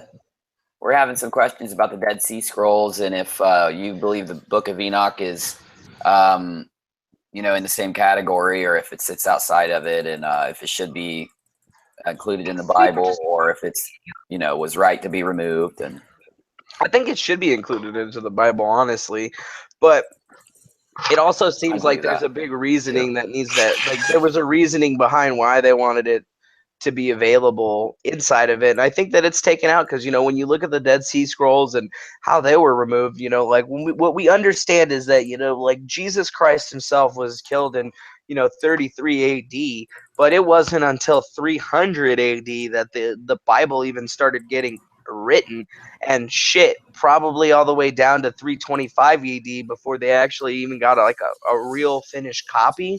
So like there was definitely a bunch of different revisions that have come through, but I mean, you know, like the Watchers themselves, I think a lot of people misrepresent what the Watchers are. A lot of people think that they're like some kind of angels or beings or something like that, but I think it's very evident that the Watchers themselves are the mountains. I've never heard that. That's interesting. Well, you know, like they say during the end times that there's going to be a lot of thundering and applause. And like I was watching a video earlier that talks about Jesus's birthday was September 11th. You know, like that's biblically that's the day that biblically that's not the day that everybody looks at, but ultimately that has to be the day that kind of that's the day that makes sense when you look at the Magi, the three kings, you know, type of information. You do all the astrology, it makes more sense that it would have been September 11th than any other date. And then when we go forward, when we look at it even some more, it's like, you know, the whole story of Jesus is very, very interesting. Like there's some people out there that don't believe that the guy was actually real and he was a man, but we have evidence that, you know, there was definitely a dude named Jesus and he definitely got stabbed with a spear. But what we don't know is that if he had actually had that divine connection. But I think that the divine connection is what's getting bastardized here, because Jesus never said that he was God. He never said that. He said that I noticed that. We are all gods. That's what he said.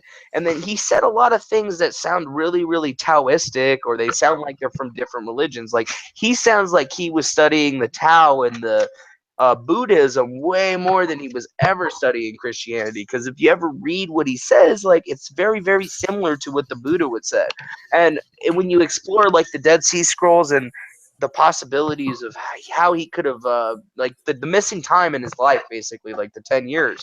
If you go around to different places, there's a little bit of evidence that Jesus went to the pyramids of Egypt. There's evidence that Jesus went all the way to Cambodia and Angkor Wat. There's evidence that he went all the way to, the Himalayas and, met with people. And some people even think he went as far as Machu Picchu, learning about his life before he came back to, have his ministry and get killed or whatever.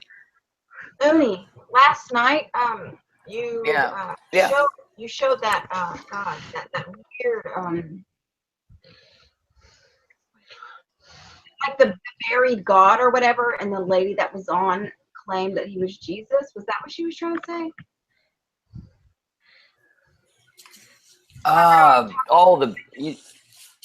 The gods that were, are you talking about the gods that were buried in like stasis, or oh no, that's what our guest was talking about that too, I think. Yeah, you talking about the Anunnaki king that they found or whatever? Yeah, fuck, I don't know. Everybody's been saying he's somebody different. The person that they dug up, and apparently he's some kind of where you showed all the images of him just last night. Yeah. Let me see if I can find them. I remember what I typed in, I think. And something about stasis. Zero Sisters. Giants in stasis. Giants in stasis. What were you saying, Array? Zero Sister, she was saying, yeah, that's Jesus, or whatever she thought. She claimed. Oh, that's right. Yeah. What? Okay. So maybe Defango might have. Yeah, you're talking about the Anunnaki king or whatever. It's from the Cosmic Disclosure series. Corey Good. It was Corey Good and a couple different people, but according to Google, the smart glass pads revealed Abraham Lincoln had seen one of the stasis chambers in one of the ancient mounds in the United States. And it says the Arge were large extinct people mounds, and they were near the Niagara Falls. Now, originally, when you look at these different Anunnaki kings or those images, I know exactly which ones you're talking about. They've been around the internet since 2008. And, like, the guy's got a crown on, and then he's got that weird thing that looks like a fish that's got the Sumerian writing. That beard looks too good. It looks a little phony, but your hair doesn't deteriorate. Like that's how your hair looks when you're there. But the thing is he's very, very dark, and when you look at the vestments and stuff that he's wearing, there's a good possibility that that's probably Anu or Enki. Like, legitimately. You guys think that's like some legitimate stuff? That's when I look at it, I say that's what I'm thinking too. At first I said, like, well, I don't think it looks too real, and then I looked closer and I saw other images, and I'm like, wait a minute, this looks actually too good. It does look real. And by the end of looking at it, it's one of those things that leaves your head just a little bit spinning. I think it did for me, at least. Mm-hmm. Well, if you think about it, let's go for it. I believe the possibility is highly there because, number one, they wouldn't tell us the truth when they did find it. They'd cover it up and say it was an Egyptian king, it was this, it was that. And I don't believe a word Egyptologists say anyway. I don't believe they're hieroglyphic translations or any of it. I'll be honest with you. But given that information, found in the Americas, though. Yeah, these were found in the Americas. About just using that as an example of large groups that try to tell us this is what this means. For instance, with this, they would say, well, this is just a statue, or this is a fake, or whatever the case may be. I don't think they would tell us it's Enki or Anu, or they would link it back to their Eni. So I believe it's highly, highly plausible. But they found giants in North America, but the ones in these videos were not found in North America. These particular ones were found in Turkey or in the Iraq area. So, like, if you remember when we went to Baghdad in the Iraq War, I've been talking about this for a very, very long time, but, we have stargates. Like, we have real stargates. And what CERN is basically our version of trying to create one of those Stargates that we had found from so long ago. And if you remember the actual movie Stargate, there's two things that you need to realize is that, number one, it was a self-made film, self-funded film, and they made it for a reason, because they wanted us to understand a little bit more about, like our existence and our life in this galaxy, universe, whatever. And there's actually supposedly supposed to be multiple of these Stargates that are in existence. Like there's one in Cheyenne Mountain, which is, we've had for a very, very long time, and that's the original one that we found in Egypt. But since 1926, which is around the same time that we had found the other one in Iraq and Baghdad, particularly, they found one, and it's been under wraps for, hundreds of years. And when you start looking at Saddam Hussein and a lot of the stuff that he had, like, people were like, oh my God, he had a Quran written in his blood and shit like that. But we started investigating into it as like, there is a lot of culture in present day Iraq. Like Iraq is where most of the Sumerian shit is existed. Yeah. And, like a bunch of the ancient stuff that we were looking for many, many years, the best cover in the world to go get it would have been, we're going to go over there and invade them for weapons of mass destruction. But I have we're always just getting thought that. artifacts. It's just artifacts. Yeah. And, why is ISIS destroying all these, ancient Zoroastrian temples and shit like that? And who did they work for? Everybody knows that ISIS is just, is a creation of the Mossad and CIA. And, they're part of the deep state that don't want you to look into what's going on really in the world. And, it's like, this Anunnaki King thing has been out since 2008, and it was two bodies that were found in present-day Iran that were more than 10,000 years old. And if you look at that right there, it doesn't mean that they were technically Anunnaki kings. They probably would have been the kings of Mu, or the land of Mu.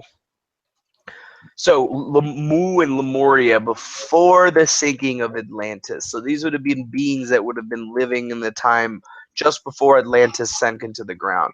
And well, let me ask you this: would this be one of the kings listed on maybe the king's tablets? Yes, it would definitely be one of the kings listed on the king's tablets. Although not the Sumerian ones, because those ones are too old. It would have to be something a little bit newer. But finding those tablets would be very difficult, because if you remember, during the time that these guys would have been kings would have been right around the same time that the Library of Alexandria would have either started to be being built, or at the same time, like, the Tower of Babylon would have been started to being built.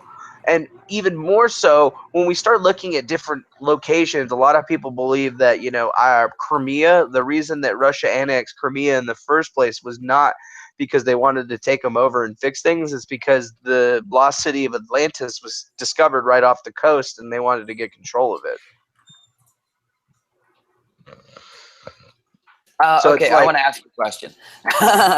Yeah. Okay, so one of my favorite things to talk about is Antarctica, and I know you were bringing up how we've gone into kind of Iraq to find ancient relics. I just want to bring up Antarctica and see if you have anything you want to speak on it. And maybe, we've heard a lot of this stuff about relics that we know lots of governments are making treaties for the South Pole, and, just any of these topics at all. I didn't know if you had anything to add to those conversations.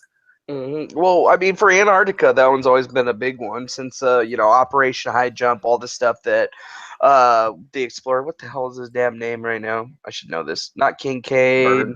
Bird, yeah, Admiral Byrd.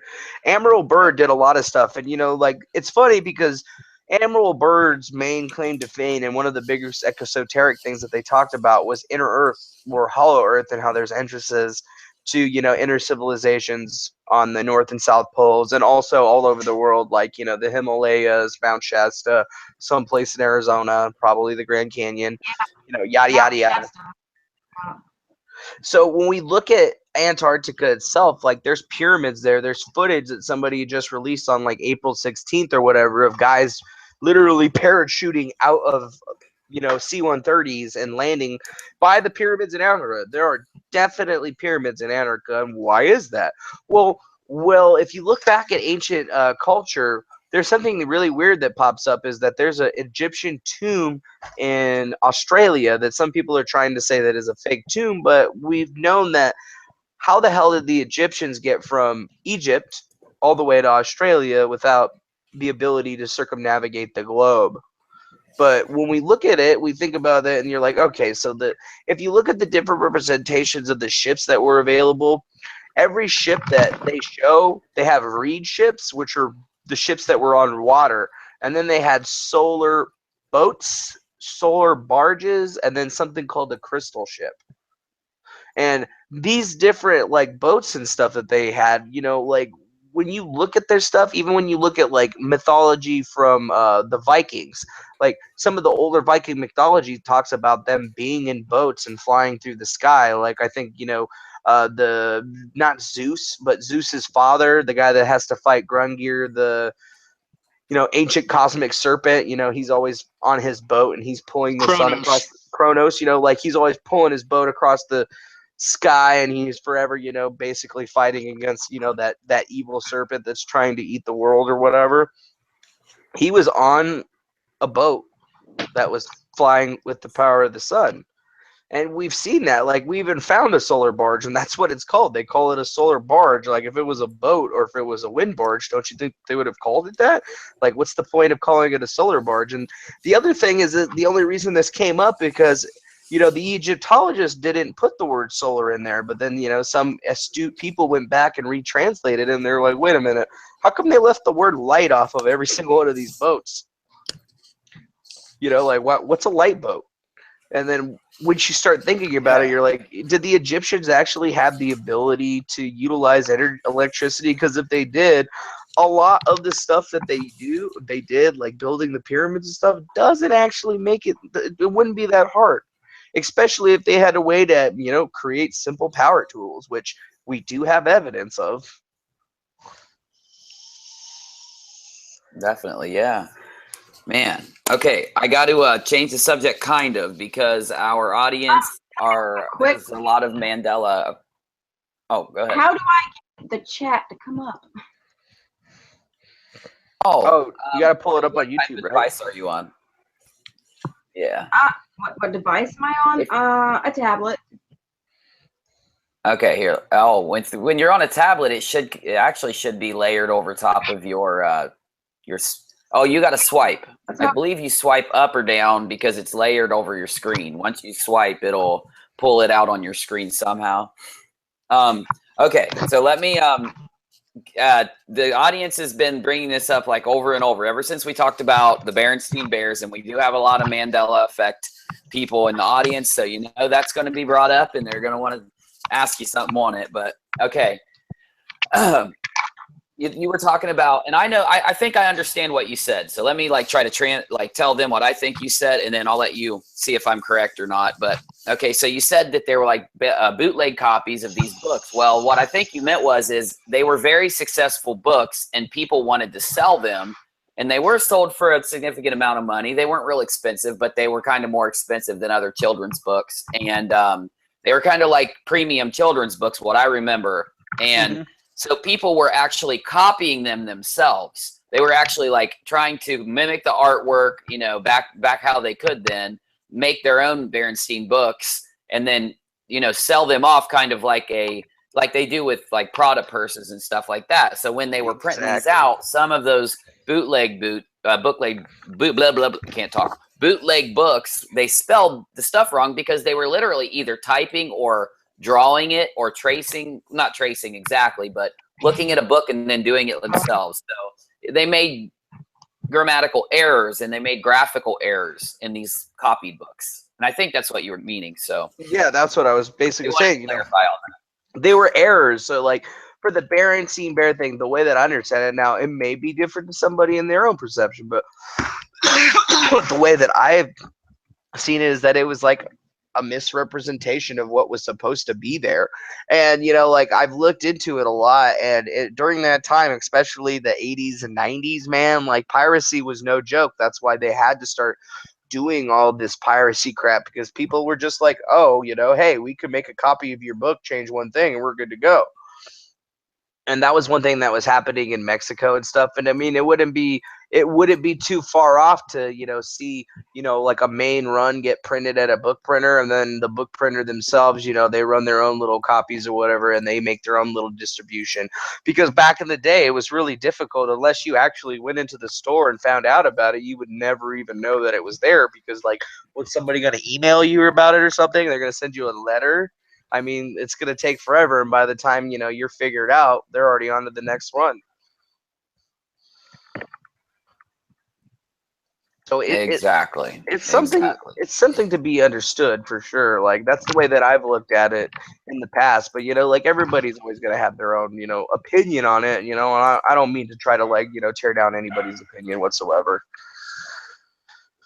Oh, no, I believe that there are many of them. Like, there are people that produce books that have the spelling, and some of them say that it's, you know, evidence of something else or whatever. And I'm a realist, and I'm logical. You know, I do think there is a phenomenon behind the Mandela effect. I don't think it's what they tell or what a lot of people consider it to be, you know. And if anyone just watches my videos about it, they'll find out really quick the way I think about it. So do I think that the majority of examples are not real or that they are exaggerated? I do, in fact, and I've been very forthright coming out and saying this, but that doesn't take away from the fact that I think there is a phenomenon behind it, whether it is a physical phenomenon that is in our reality, as in, you know, CERN has, you know, done something to the fabric of space-time, created a ripple in space-time. I don't know if it's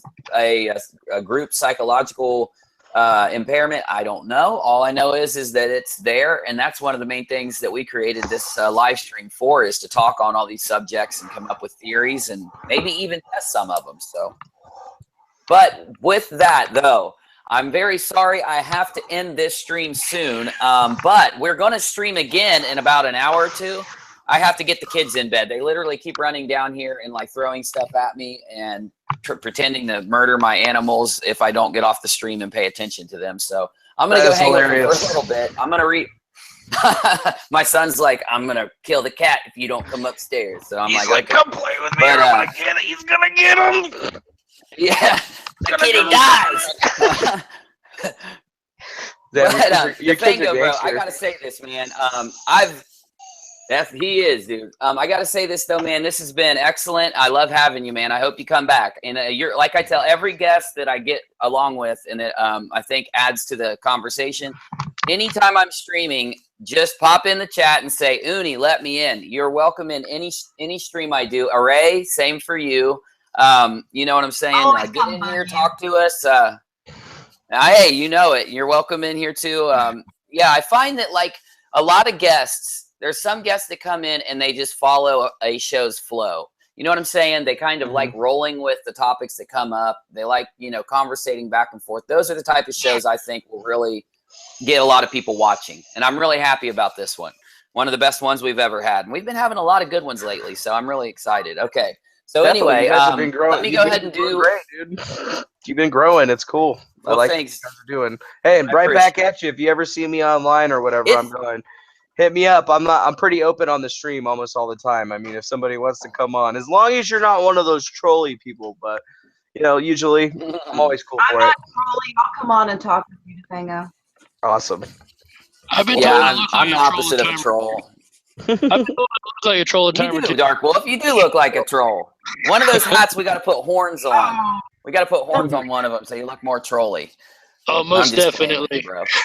Most Okay. So let me go ahead and do this. Let me start with Array. Array, go ahead and say anything you want to say. Just try to keep it a little shorter for me so we can round this one out. And like I said, if everyone's free in an hour or two, please come back. We would love to have you later also. But Array, give me just a, you know, whatever you want to tell the people for just a second before we round this out. Well, I had a great time. I love coming on and talking with everyone. My computer is completely messed up. I can't see myself or anyone else. So, awesome talking with you, Defango. We can do it again sometime. And I always love talking with Tony and Darkwolf. Always a good time. Oh, same here, buddy. Awesome. Well, we appreciate you, and go buy a computer, get a new one if that one's messing up. We can see you just fine and hear you just fine though, so it's okay. Looking at my just my regular screen, it's not working at all. I can't see. Tablets are a hard thing to stream on. Okay, Darkwolf, you're up, man. Say what you want to say. Shout yourself out. Do what you got to do, bro. Give us your outro here. All right, brother. Array, it's been a pleasure having you. I really appreciate you coming on. It's been an absolute pleasure to meet you. Defango, same here. It's been a wonderful pleasure to discussing stuff with you. I've really learned a whole lot tonight. I look forward to future meetings, hanging out, maybe on one of your streams or over here, whatever we can do. I really, really enjoyed it. Everybody that don't know, I'm Darkwolf. You can catch me over at Darkwolf's Den. We have Oh, I think we lost you, Darkwolf. Did you lose your Dark? Yeah, he does that sometimes. He comes out and in. Hey, I'll finish it for you, bro. Yeah, you can find Darkwolf over at Darkwolf's Den. The channel is on my sidebar. Ray, do you have a Facebook? Do you have a YouTube channel, by the way? No. I mean, no. I don't. Well, you need to start making some videos, buddy. There you come. He's coming back now. You cut out for a minute there, Darkwolf. Sorry, bro, but I'm finishing up your thing for you. I'm dropping your link, so no worries, man. So Darkwolf's Den link is coming through the chat right now. Do check him out. Do go show him some love. Drop him some comments. Do what you guys do. Sub if you want and watch his stuff. Give his stuff a look. I know you're gonna like it once you watch it. And so if you do like it, make sure you give him a sub. Okay, Defango, just if you want, tell everybody what you want to say and how to find you and all that.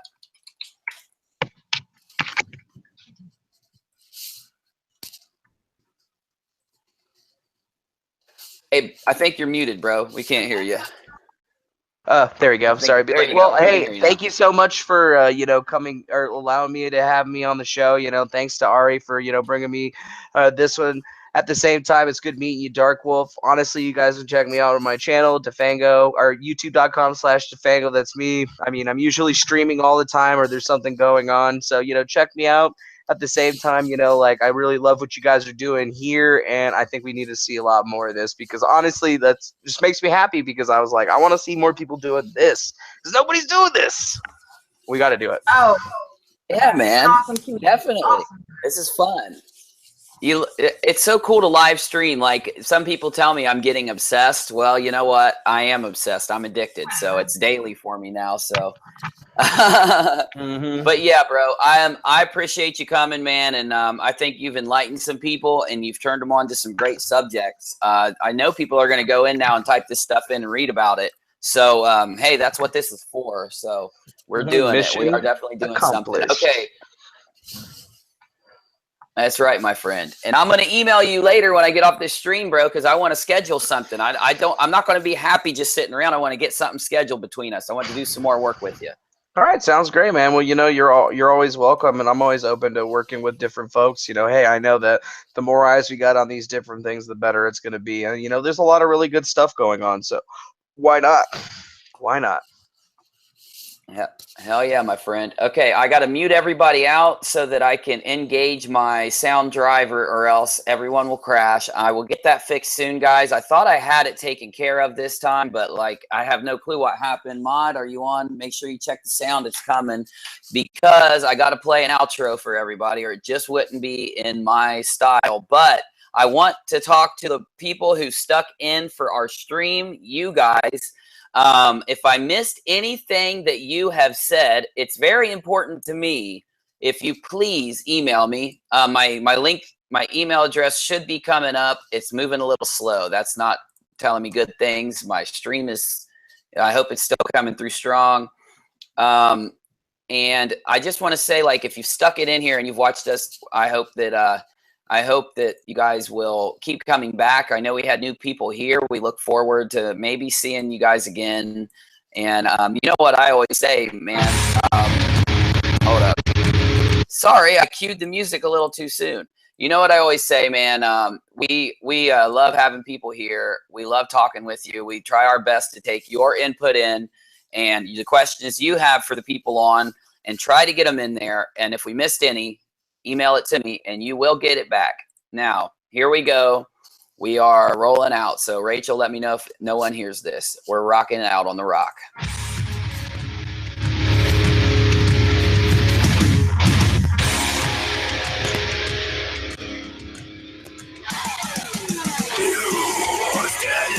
On the wings of the garden, you have the passion of an early character in your eyes. I have feelings for you, the fear of 1,000 bathrooms. Platypus that lives in my head says you're the perfect size. I am about sensitive time to watch you with the power till you fall in love before my eyes. Run, run. Run, here come the blades. Run, run, from my more locust gates. Now I will chase you until you submit. Blades of my Lord, bring your chase. You want me on, and if you ain't a star. Now I will run to tell you where's the one. I can't explain. I feel this way, thinking you might garden your legs one day. I want you in my lawn care path of destruction. Run, run, run, here goes the lust. Run, run. Now my more is a must. Now I will chase you until you starve. Place on my love, with your sex. You would be on, even if you had a choice. Now I will mow you down and your ways and one.